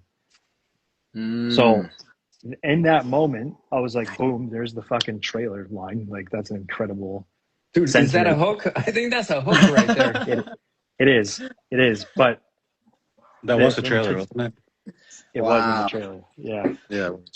But to tie it back to the indigenous way of thinking and why it's relevant is he couldn't have said that had he not come from a bloodline that has experienced trauma but also has incredible power and agency, and that's unfortunately and fortunately a lot of indigenous pasts and histories. So And he where it was a would unique that perspective. the power part? What like how did where did he feel that power I think from his people? he looked up to his dad. You know what I mean? Like his dad, fought in the war. He was a soldier. Like he really admired Mm. who his dad was, and he admired that he, fought for his country despite, not getting what he was promised, and he still did the thing he thought was right. So it's layered. It's so layered, right? But Mm. in that moment, he conveyed something so profound that I don't think he could have had he not been the indigenous man he was. So yeah, kind of crazy. There's tons of examples of just moments where Desmond and I look at each other and go, did we just get that? Oh my God. Like it's insane. Wow. What did Yeah. you think, Yeah, yeah. Desmond, of all those talks with the elders? Well, I wasn't there for that specific moment, but Mm. there's just so many, right? Like I do ceremony a lot back home, like where I'm from in my community, and Mm-hmm. just like the stories that I hear from them, um, and the things that they tell us and the teachings that they give us, it can be very emotional sometimes, and then it's very overwhelming at sometimes too. So it's like even as a person, you're kind of just going through these ceremonies and these moments, and you have to learn a way to like, I don't know, take them in, I guess, Mhm. because it is a lot, I Do Is think, you it but think, emotional? These ceremonies are emotional and stuff. You go in there they're and very emotional. Yeah. I think a yeah, lot of them probably are meant to be emotional, right? Because a lot of the mm, spirituality that you're trying to get to is through that emotional wall. mhm. mm. Do you think that experiences in general leave a mark on you? Like, do you think that you're experiencing something like influences your character, like even if it's like a minute percentage? Yeah, 100%. So then being indigenous and being a content creator, you can't separate that from your identity. And this is why picking a niche never worked for me in the past. It's because I knew I was excluding that and it felt like a lie. So it was like, I don't know, we wouldn't be who we are without our experiences and our pasts.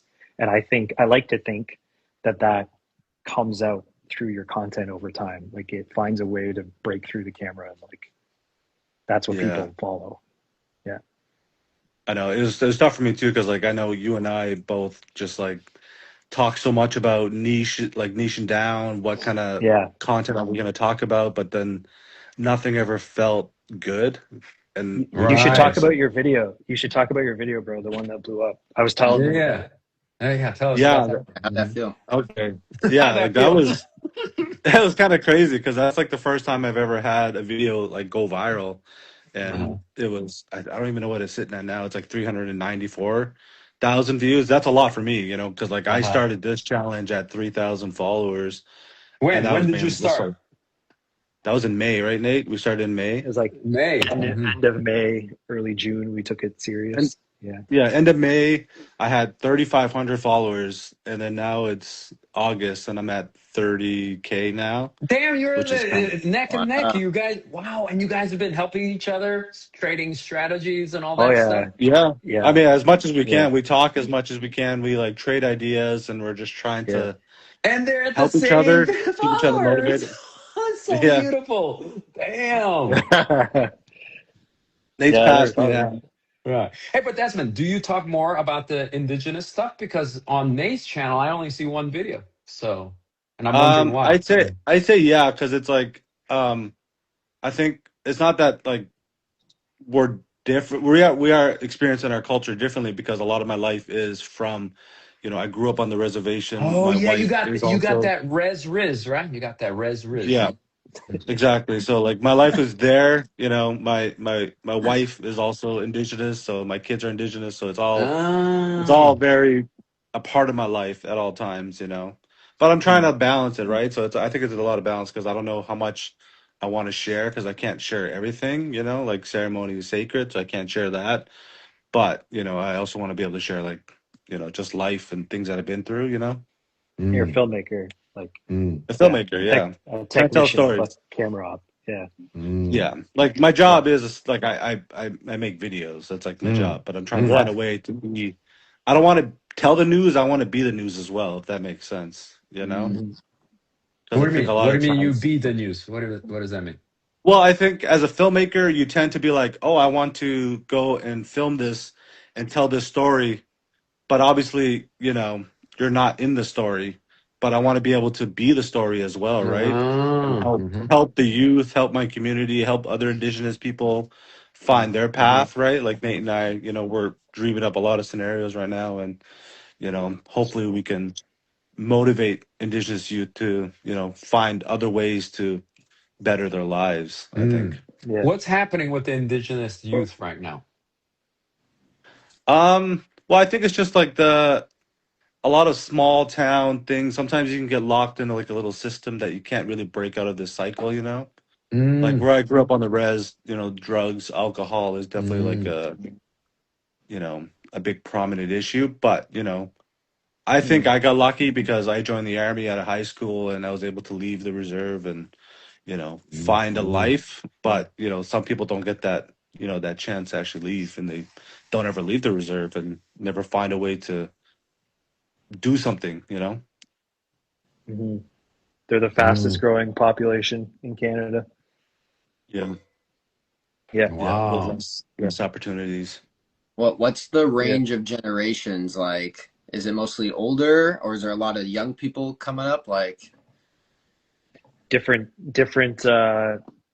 Different indigenous peoples have different demographic. Like the Cree Nation is ginormous compared to the Wolastoqey Nation. The Mi'kmaq even smaller than the Cree, bigger than the Wolastoqey. So there's different mhm. populations within each one, but yeah, Yeah, it's it's different. definitely it's kind of weird to explain because if you're not in it, you really don't get it. It's like Mm, Yeah, the best way to yeah, kind of explain it is like Europe, people identify as indigenous, but then all the countries are the tribes, I guess. I think that's like the most simplified way to kind of explain it. right. Mhm. Yeah. mm, mm. Hey, Desmond. So, what is like a big lesson you learned from everything? Like, do you have like a big life lesson that you kind of learn from everything that you can share with the audience? It doesn't have to be the Well, That's biggest a one, but like that's a big some, that's a big question yeah. to ask. Man, it's not that deep. I'm just kidding. Um, I think for me, I don't know, man. Like, there's so many life lessons. Like, I lived on the res my whole life. I was in the Hmm. army for 8 years, and then now I'm pursuing a business. So there's like a lot of things. But the biggest thing I learned is, you know, not, and this has nothing to do with film, to be honest with you. It's like controlling the things I can control and not worrying about other things that I can't. I guess that's kind of like my life at this moment. So you So get reached a certain peace with the uncertainty, like, right? Yeah, I guess. Yeah, because like really, you have no control over something, so why worry about it? mhm. Logical, bro. Yeah, I mean that's not really a content creator tip or filmmaking tip. It's just Well, I life, don't I know guess. because people get real caught up in the performance of their content. You can't control what your content outcome is. You can only show up Yeah, and do it. You know. I know. Even me saying that, like I'm human, right? So I still Yeah. worry about things sometimes and get caught up in the metrics and the numbers. So Yeah, Yeah. you get caught up in how do you feel when you get caught up? What's going on in your brain? Like you sad? You depressed? What's going on? Like how bad does it get? I'm mostly just like a self-doubt kind of person. I'm just like, oh, Ah, that video sucks. So there's no what am I even doing? It's mostly just self-doubt. who is this voice telling us this bullshit, guys? I want to know. Like, why Yeah. am I hearing that shit? Anytime Yeah. my No. video only does shit, I'm like, fuck. What are you No doing, wonder bro? you're talking to ChatGPT, bro. Yeah, exactly. Fucking ChatGPT is all your fault. Just hype you up. Brilliant idea. Wraps you around his finger. It's like the shittiest idea ever. My God. Ah, yeah. No, even like for me right now, like I haven't prompted anything because like before I did this challenge, I would prompt a lot and try to like get AI to help me. But like I really tried for this challenge to not use AI, just to Wow. practice using my brain, because I find Uh-huh. we're so dependent on AI, Google, all this stuff, and I find we left a lot of that knowledge in books and movies and music, you know what I mean, and just Mm. boredom, Mm-hmm. being bored and letting your brain, figure Mhm. things out. Yeah. Boredom, Cisco. Yeah. We've been talking a lot about boredom, right? Boredom comes up a Yes, lot. I've been practicing it because I'm a Gen Z that doesn't allow myself to get bored. So I'm like, all right, 1 hour, 30 minutes of walking, no phone, no nothing. I'm like, just walk. Like, just get into Really? Yeah. You a don't take rhythm. your phone for an hour and a half? You're without your phone? It's with me, but it's off. Like, Oh yeah. Okay. I don't know. I'm always like, just in case, like, some shit goes down. I gotta call the police. I don't Like know. a true iPad kid. But I actually have a question for both of you. Like, how'd you guys connect and meet, and then Mm. like build the partnership you guys got? Yeah. Yeah. Uh, Well, I was me actually because Nate was doing a workshop, on my res. So he's doing a photo workshop, and I saw some of the photos, and I was like, "Damn, these are Mhm. nice." Because I just started getting into photography, and I was in the Mm. military at the time, so I followed him. I think did I follow you? I don't yeah. remember You honestly. followed me. That was, Yeah.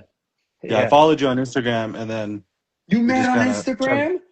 yeah, we did, yeah, Yeah. yeah. It's like Tinder. Yeah. Damn! What's We're going on with homies. you guys? You got some res love going Yeah. on? The forbidden Gay res love? love. Yeah. Yeah. The Uh, forbidden that res really got me. No. Yeah, there is. Yeah.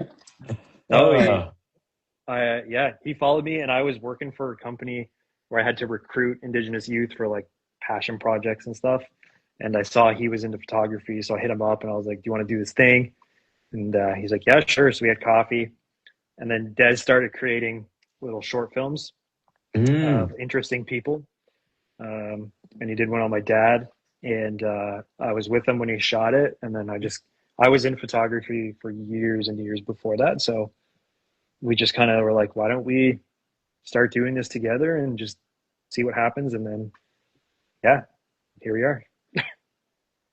What was Wow. the Kind of crazy. first documentary that you guys did? Yeah. Good question. That Yeah, was it's called my name is The Realistic. Willistic. Yeah, it's about Yeah. there's a river that runs through our city called St. John River, but its indigenous name is the Willistic, and we told a story about its original name, and that film's on CBC, and yeah, Yeah, that was the first Wow. one, and we just sent it And you after guys that. are at 300 now, right? 300 interviews. Yeah, Wow. not videos, but I've Uh-huh. done around 300 I interviews see. over I the see. years. People interviewed you, you mean, you're saying. I Mhm. I have interviewed roughly 300 Oh, people okay, over the 300 years. people. Yeah. And then how many documentaries out of that? Like, Oh well, docs, short films, or am I asking the wrong question? Like, commercials. No, maybe no, what's the that's range of fair. what you make? Yeah, documentaries. Yeah, We do like mostly short commercials for docs. A people. lot Short of docs. short corporate docs. Yeah. Yeah.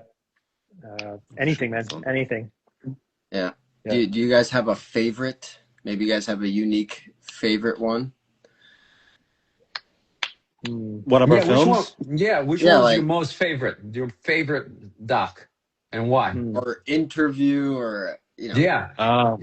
I think it's for me. It's always the moments that we have with the subjects rather than the film. Because a lot of times we're creating like corporate docs that like I'm not saying have feeling or meaning, but it's like the company wants a documentary to basically mm, sell stuff or get more money. But the Yeah. people that we meet is probably the biggest thing that I really enjoy.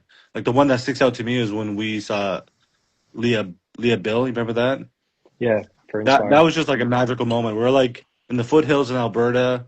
The Uh-huh. mountain peaks are like there. It's like it was snowy. It was just beautiful. Like the Horses whole running day around. was kind of special. Horses Horses? running around, Damn. like wow. wild horses running around.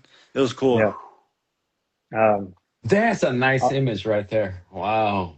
Well, yeah. damn. Okay, you, I Nate? Mm-hmm. I've spent over 3 years documenting this dude's life.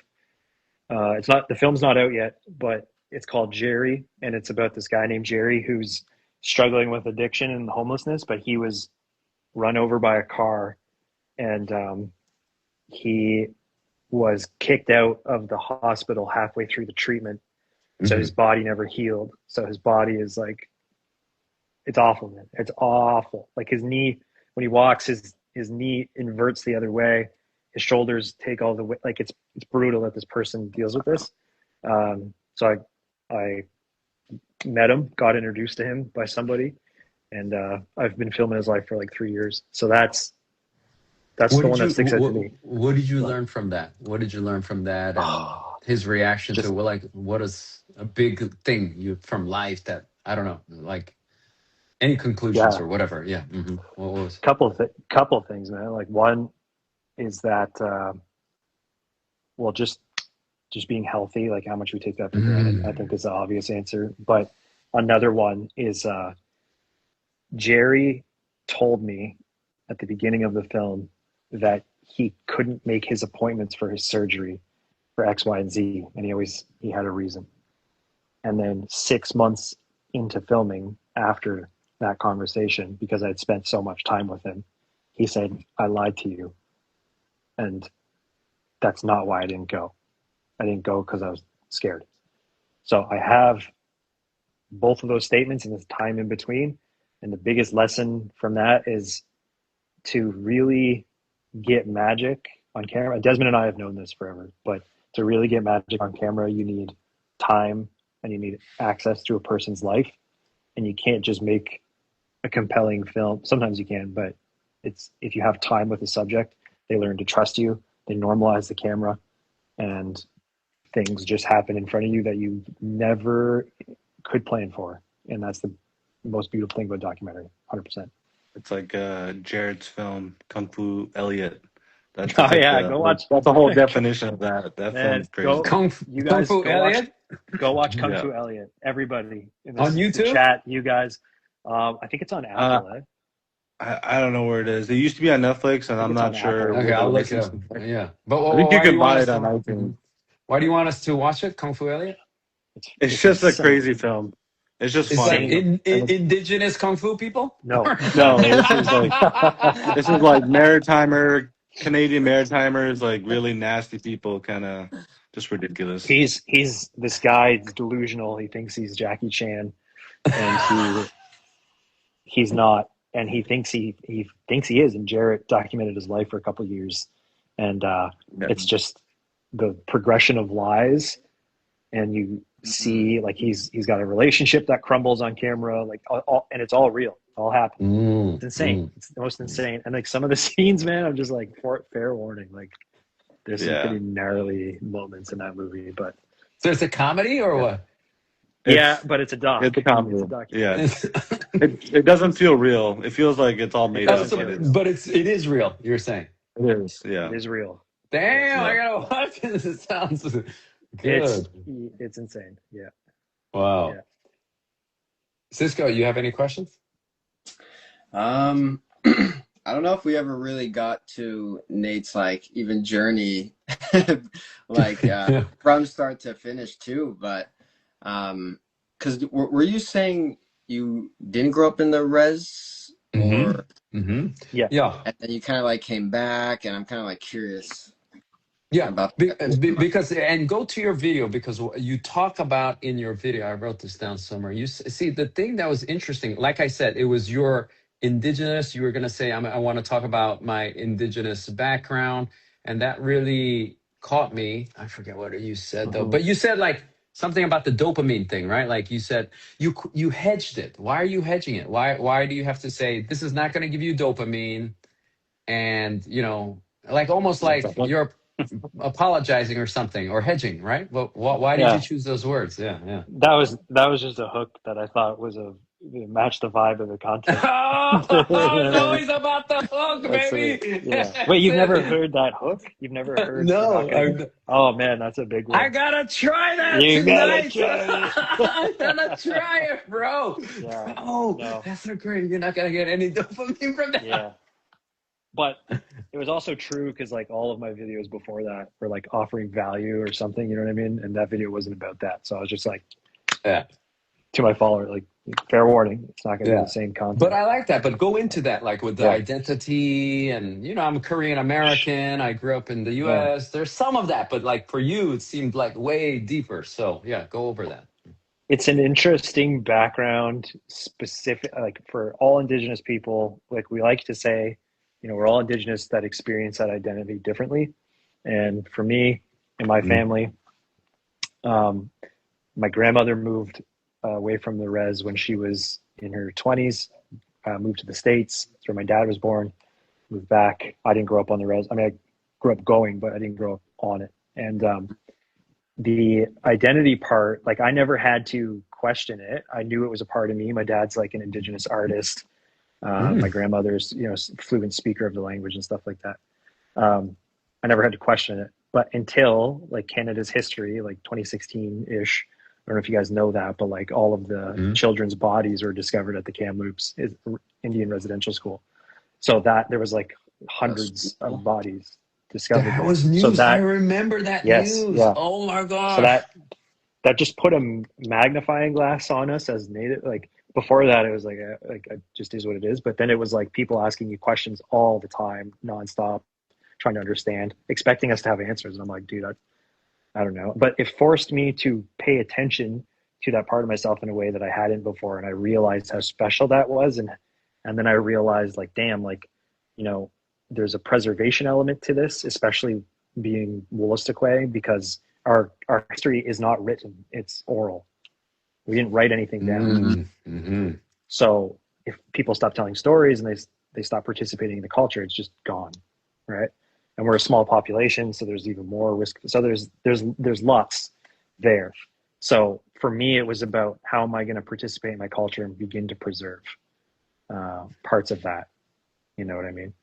So that's where the desire to be, exploring that started. And from there, I started making films and stuff. And it's been complex. You want it to be easy, but sometimes it's not. What's not easy about it? What do you mean? What parts? Yeah. And do you feel like you were welcomed when you were kind of trying to get to know that part of you more? Oh yeah, like, yeah. Like I knew the community and like had no problems with that. Wow. They knew who we were and stuff. The complexity comes from like, say you're Korean American. Like how much do you know about like Korean history or like your specific Korean lineage? Not much. Right. I participate in the culture, the food, and speak the language, but yeah, I don't. Okay, so those three things are Mm-hmm. like we don't have much of those three things at all. So what am I attaching my identity to is the complex part. And because there's no written history, there's a lot of this is what's right, no, this is what's right, no, that's what's right. And then this generation is left wondering, well, what is actually true and what is actually not true? And what is my identity? Where is my identity safe in those spaces?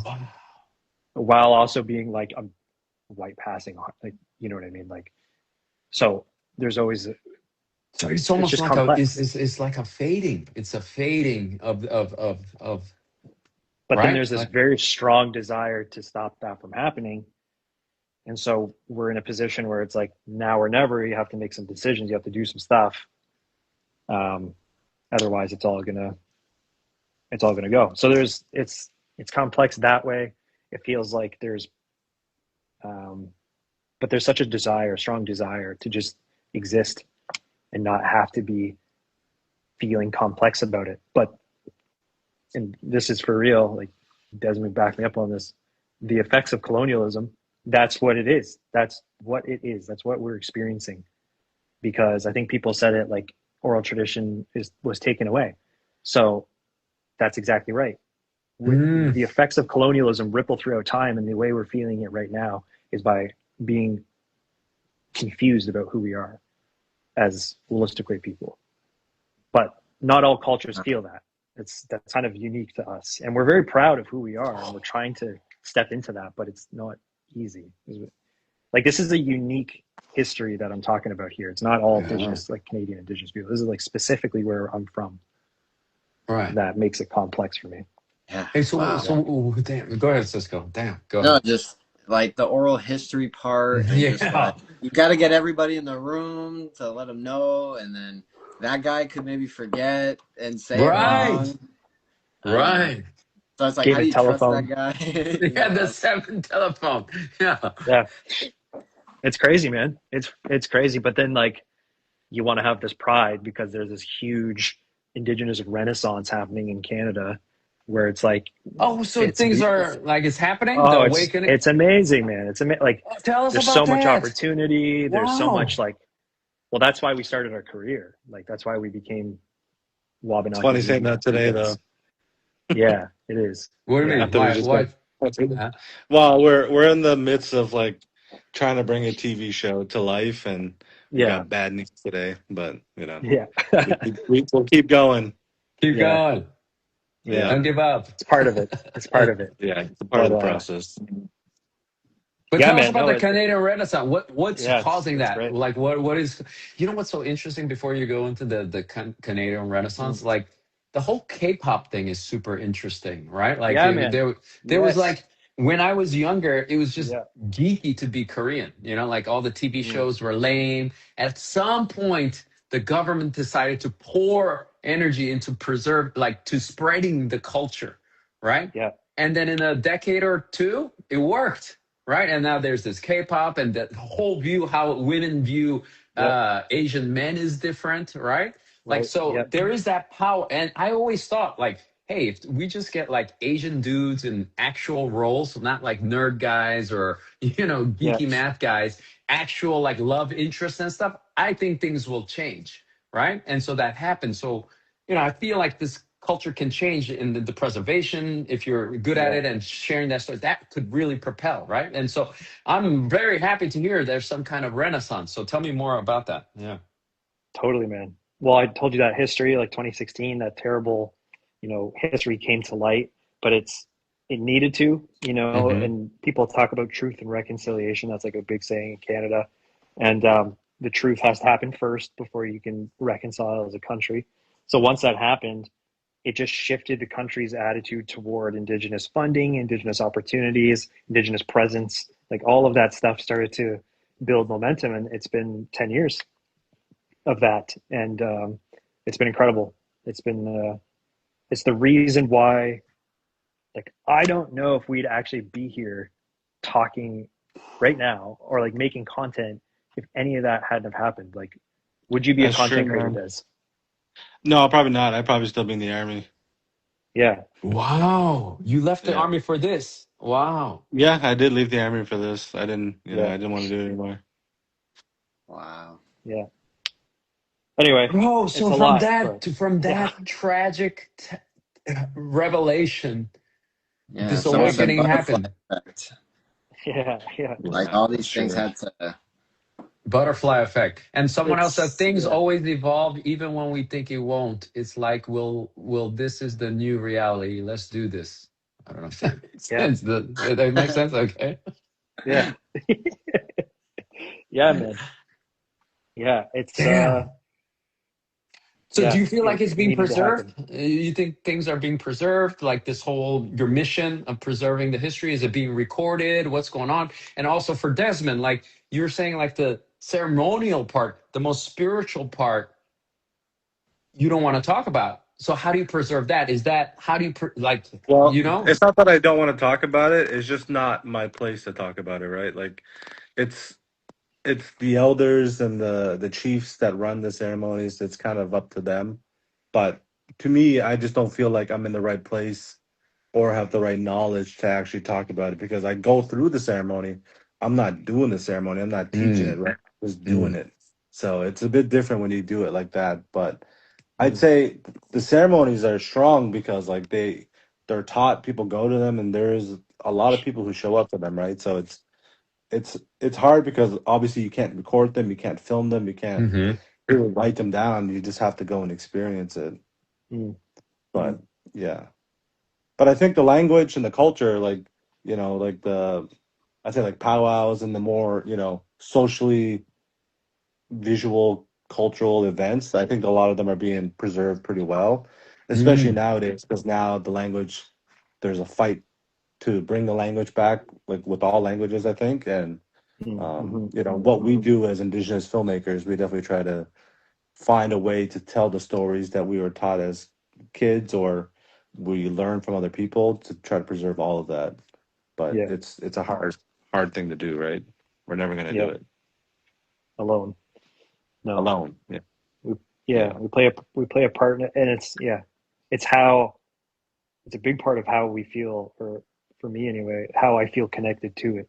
Mm-hmm. So if I don't have a lot of those things Mm-hmm. in that history, like Mm. being being there and being a part of it and filming it and preserving it is a way to connect to it, I think. Mm. Mm. Yeah. Hey, so you're gonna make more content, or what in terms of this mission to? That's the plan. That's the plan. But I mean, at the same time, like the way I see it is I'm indigenous and I'm indigenous creator, and whatever I create doesn't define that for me.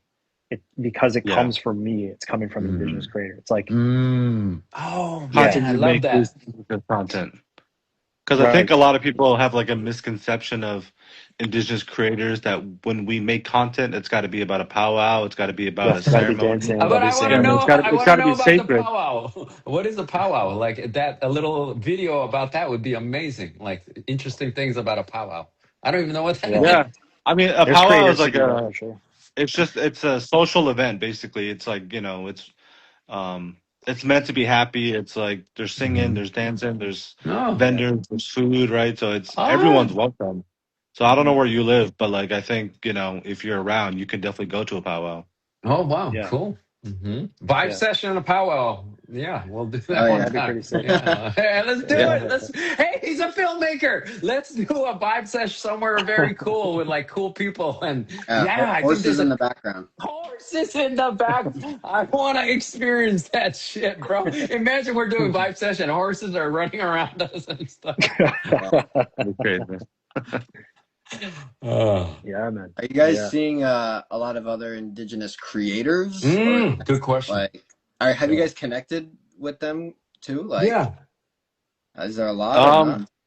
I've I'm like very new to this, so like I've gotten followed by a few indigenous creators that I look up to, Oh, but like I wow. haven't really gotten the chance to actually collaborate because I live in a very Hmm. rural area of Canada. There's not much up here, so it's, you know, I have to travel to actually collab with people. Yeah. You know, Yeah. a lot of the indigenous creators live in Toronto or Vancouver or Montreal. Hmm. Mm-hmm. Hmm. Yeah. But we do a lot of work. Like a lot of our work exposes us to different indigenous Hmm. creators, and yeah, we meet a lot of them for sure. Mm-hmm.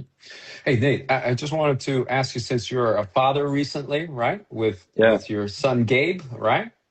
Gabe. Yeah, Yeah. yeah. Yeah. So you had some videos about that. So tell us about your journey now, pre kid and kid now. Tell us about the accomplishment presence thing, and yeah, tell Yeah. us. Yeah. Mm-hmm.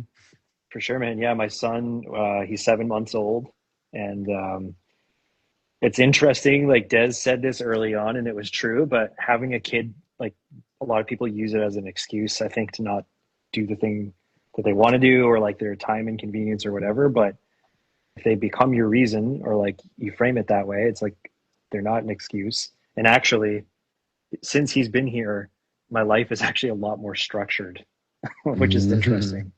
Might Mm-hmm. not be everyone's experience, but like he goes to bed at 7:30 every night, and from 7:30 until 8:30, I make content, and then I edit my content, and then that's why I can't. That's why I haven't missed a day, is because that structure is in place. So it's been interesting how like Mm. him being here has made me more motivated and more structured and more just like hungry to make this all work. You know? Wow, more hungry. Mm-hmm. Mm-hmm. Yeah, I think it's more meaningful, right? Like it's not just me; it's a family now. So Mm-hmm. yeah, I don't know. Hey, let me Yeah. ask you. So you talk about masculinity too. So to you, and there's a lot of Hmm. discussion. Is it, everybody has masculine, feminine side, and this and that. Like, so when you talk about masculinity, what do you think we're getting wrong now? There's a lot of confusion, especially among the young, right? You got the Andrew Tates You got the Alex Hormozy optimization guy, right? Or you Yeah. got the pure therapy guy. So what do you how do you define masculinity? What do you think that is? What's Yeah. important for us men to know? Did Yeah. you see the Manosphere doc on Netflix? Man, go No. watch that. Go watch Is the that good? Manosphere. You really? Yes, it's very good. It's very good. Yeah. It's You watched this, what's Cisco? his Yeah. Mm-mm. no, it's a good one. It's a deep Okay. dive into that world, like the Andrew Tate world. And Yeah. it's Damn. put together very well. Mhm. What's But the summary that we should know about from that movie? Like, what's the conclusion there? Like, men are well, messed up, or I think it's well, yeah, all in some way. But I think the young men, those are the susceptible men. Mm. It's because they're absorbing the curated, men online who are full of it, who contradict themselves. They're walking contradictions and they're disgusting and all the things. But outwardly facing, they have all the things that society tells us we need. Money, Right. chicks, success, everything, right? Cars. So I can understand why a young man who just wants something for himself and has nothing would look to that and be like, damn, what do I got to do to be there? Mm. But they're just trying to sell you something, bro. That's all that is. And you're falling for the marketing. Like you buy into their world, you're now a customer. So it's not about you at all. And I think Brutal. that's key. Yeah, it's brutal. It's Mm. but it's Mm. it's a greasy business. What it is. Mhm. But so, what is But masculinity to you? What do you think is real? However you define it, however you think yeah. about it, I'm curious how you think about Mm. masculinity. Good Yeah, I think questions. it's like, I think I try to not overcomplicate it. Like masculinity is like a feeling a lot of the times. Mm. Like if I say one thing is masculine and one thing is not masculine, maybe I discredit another man for, or I emasculate another person for doing that thing. So for me, it's a feeling. You know what I mean? When my son needs me, I feel it. When I'm chucking weights around in the gym, I feel it. Mm. When I'm progressing and I'm sticking to my word, I feel it. It's like when you're true to the values, Mm. it's a feeling. But yeah, I don't know. I really don't think about it too much. I don't think I think I spent a lot of time in my 20s thinking about it, and I tried to become something that I thought people would like more through Mm. that, like trying to mold myself to be a form of masculinity, and you know what I mean, just adhere to a Mhm. version of masculinity that I thought would be like more appealing to chicks or whatever, make me seem more successful. Mm-hmm. But I've really gotten rid of that.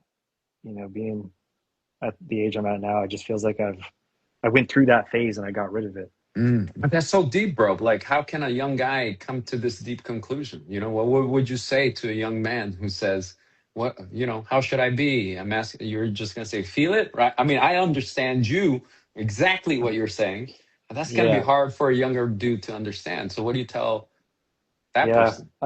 I think I have a lot. I'd have a lot of like patience and understanding, and just be like, I've been there, dude. Like I get it, you know. And there are other ways, and you can't tell them be yourself because they don't want to hear it. So I think I would want to be an example to that person. Like if they came to me and asked, maybe they Mm. saw something in me that they clocked. You know what I mean? I But I love this wouldn't, answer, bro. Right. because I don't know, man. I'm not just gonna go tell young men how to act. But I think if a young man sees something that resonates in me and wants to know more about it, I could be like, follow along, ask me questions. I'm here.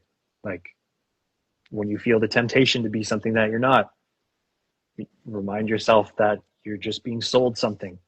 Like Mm-hmm. that's what that is. Buy my It's like course. late stage capitalism. Yeah, it's insane. Buy my Late stage course. capitalism?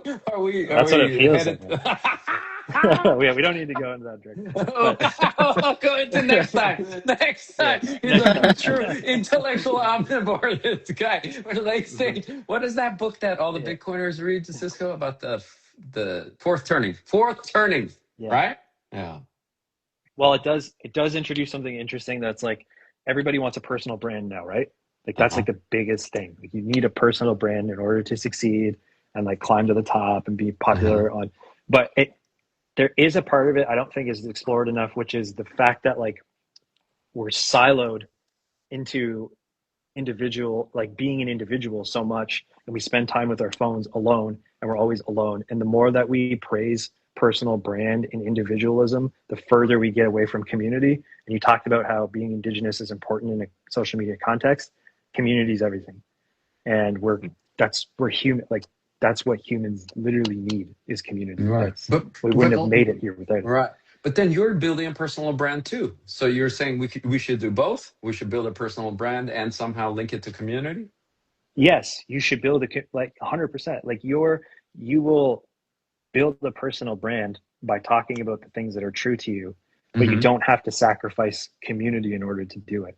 And I think like the more you give back and the more that you bring people along and the more like there's more than enough to go around, bro. There's billions of people on social media. Like that's why like I don't want to gatekeep shit. The only reason I'm going to start monetizing stuff is because I don't have the time Mm. to give every single person like tailored advice on everything. Right. Right. But I can create communities where there's free resources and conversation Mm-hmm. and stuff Mm-hmm. like that. Yeah. Hey, so how do you think this all ends up? Like we got AI coming, right? And we Mhm. got someone, the last Vibe Sesh guest, he said something interesting. He was saying that he thinks the era of attention is over, and he thinks Mhm. the era of trust is happening right now. Right? Yeah, I It's like agree. the content. You agree? Okay, so tell me about Yeah. that, and where do you think this is all headed? Because I feel like Mhm. you're like for me, I'm just do you understand my Yeah. process, right? I haven't put a lot of thought into it, but Well, you've thought a lot about it and things. So where is this headed? Like, is everybody gonna have a personal brand, or what's gonna head? I'm curious. Like, how are you thinking about potential future scenarios in I, the world? Yeah. it's such a good question, but I do think that right now we are in a people economy online again.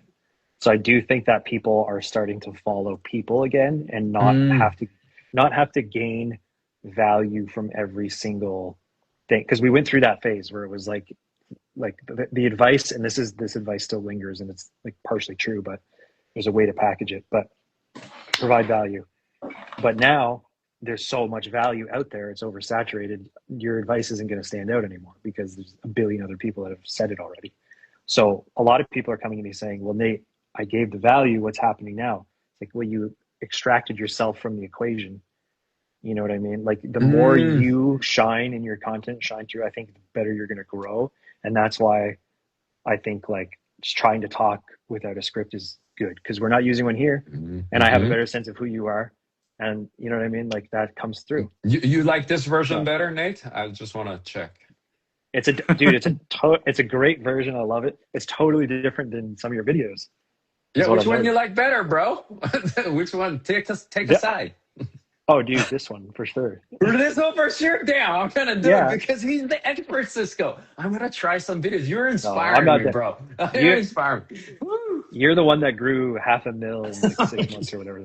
I don't know. But I want to You be got more. something going on. I want to be more systematic. I think Yeah. like I can. I'm I just want to saying. track. Uh huh.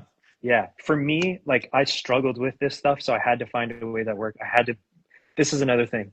You can disagree with me, and that be and you have opposite values to me, and people will follow that because Mm. they clearly see your values. It's the values that people are following. So like that's why talking about like your favorite hockey team, or talking about your favorite city, or talking about the food you like to eat, like that sort of stuff is so relatable to people, and it can do really well because people understand you, they understand your values. I think that's what people are following. They're following people. They want humanity. Yeah. And It reminds me of yeah. like early YouTube when like Casey Mm. Neistat and Oh Peter yeah. McKinnon were doing the vlogs. You know, people followed them Yeah. because of their personalities. Yeah. Damn, that's It seems like it's Authenticity. going right. back in that direction. That was 100%. so refreshing too. When I saw that guy, I was like, Yeah. damn, this is different. He's actually being real, you know, like, and I never thought about authenticity at that point, but I felt it, right? Like, oh, there's some Yeah. different authentic energy going on here. That's interesting, bro. Yeah. That's interesting. I think it's huge. I think it's like, you can't just be value alone anymore.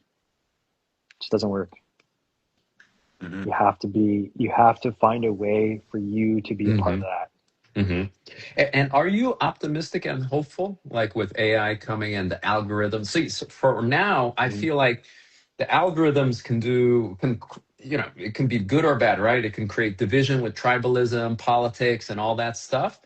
And it Mhm. can create what's happening now with the four of Yeah. us, right? That's Mhm. beautiful. So in a lot of ways, I feel hopeful, right? Like that Yeah. something's happening here. We can all build communities. I'm doing my thing, you're doing, and like at some point we all merge together and we're a big block of just like cool people trying to do the right things.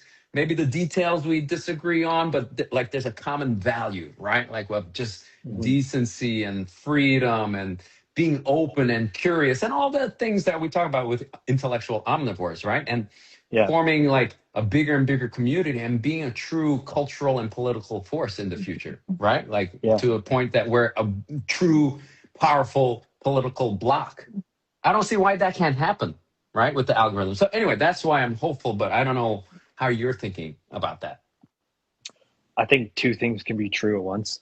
Mm-hmm. I think people want me to take a stand on this. But I think two things can be true at once. I think we could probably find a healthy balance of using AI without going too far. I know it's extremely helpful, and I don't throw shade at anybody that uses it, because like I get it. I'm trying to not use it because that's part of my journey as a creator. It's part of my brand. It's part of my value. Like, but I don't throw shade for people that use it at all. I think if you like literally you have zero thought and involvement in it, and you just expect it to, like, That I agree. come on, like put some of you in there, put some effort in there. But yeah, I don't know. I don't think it has to be black or white. I think it's more nuanced. Probably. Cisco, you want to ask? We got to wrap up. You want to ask the final question? I'm curious what their answer is going to be. What do you think, Cisco? Sure. So we always like to conclude with an interesting question. This can go for both of you. We'll start with Nate. It's called the eternal loop question, and it's a thought experiment where we want you guys to think of a moment or experience. It could be even like a whole day, and you're going to be living this on repeat for the rest of your life. And you're not going to know you're in this loop. You're going to be extremely happy and satisfied, like being in this loop. Like, you're not going to be aware, but we like to just ask our guests, like, if you were to just pick something to be inside of an eternal loop, what would it be? Forever. Yeah, I'm going first. Yes. Or if you want, or Desmond first. Desmond, whoever. like, I don't know. But you could think of, it is a big question. Big question. That is a big question. Do I have to have been there, or can I just experience it as an observer? Whoa, holy shit, nobody's asked that, bro. Can we get both? Like the observer? There's no right or wrong answer. Yeah, there's no right or wrong. That's a good point, bro. Okay. Yeah. Whatever you want to answer, Okay. just that, yeah. Okay. Well, like, family hug, that's the one out personally, the three of us and my dog, just sun coming through the window, morning. There's nothing, world's not awake yet, that moment. But then, I don't know, as an observer, like, because that shit, like, holy shit, there's so many things that you could, But that's Anyway. that's what's so interesting about the question. Yeah. Like what's that one thing? You have to choose one. And the answers are so interesting, brother. And we've asked this question. Everybody has a little different, and sometimes I think, oh, they're gonna talk about their kids, but they don't. They talk about jogging and how every 30 minutes they're connected to their body and they feel their breath coming out and they're The fitness influencers. Exactly. You know what Pick I mean? me. Pick me. Okay, that's I think it points to kind of, presence, though. You know, the Yeah, it's the past, the presence. future doesn't exist. It's like you're right here, right now, and people appreciate. Yeah, I'll stick with that answer now. I feel like what about the you, other Desmond? answer too much.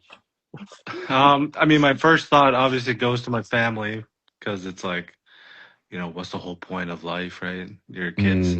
But, you know, there's a moment after I do ceremony. So I do a ceremony called Sundance, and it's really hard. Like, it's probably one of the hardest things that I've ever done in my life. Wow. But the feeling when I'm done and I get to hug my kids and my wife, that feeling right there, that moment is like the best feeling that I can get because I'm also like finishing the fast, I'm finishing the ceremony.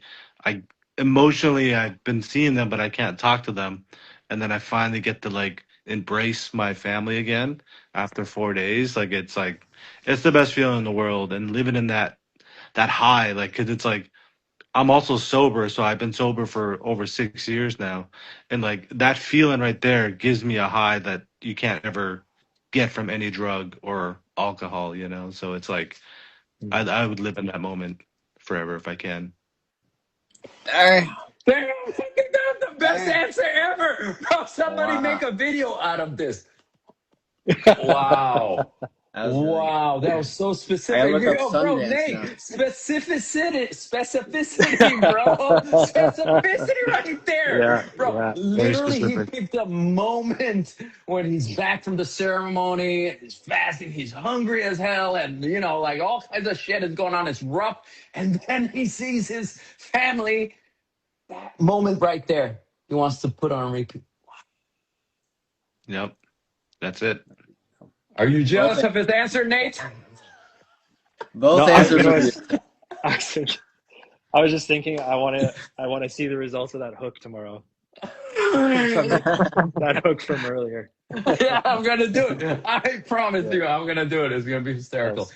Hey, guys, thank you so much. It was amazing meeting you guys. We're gonna keep in touch, obviously, but thank you so much for showing up. It was awesome, guys. Thank you. This was awesome. Yeah. Thanks for having me. Awesome. All right, guys. Good night. We'll see you next Monday. Peace.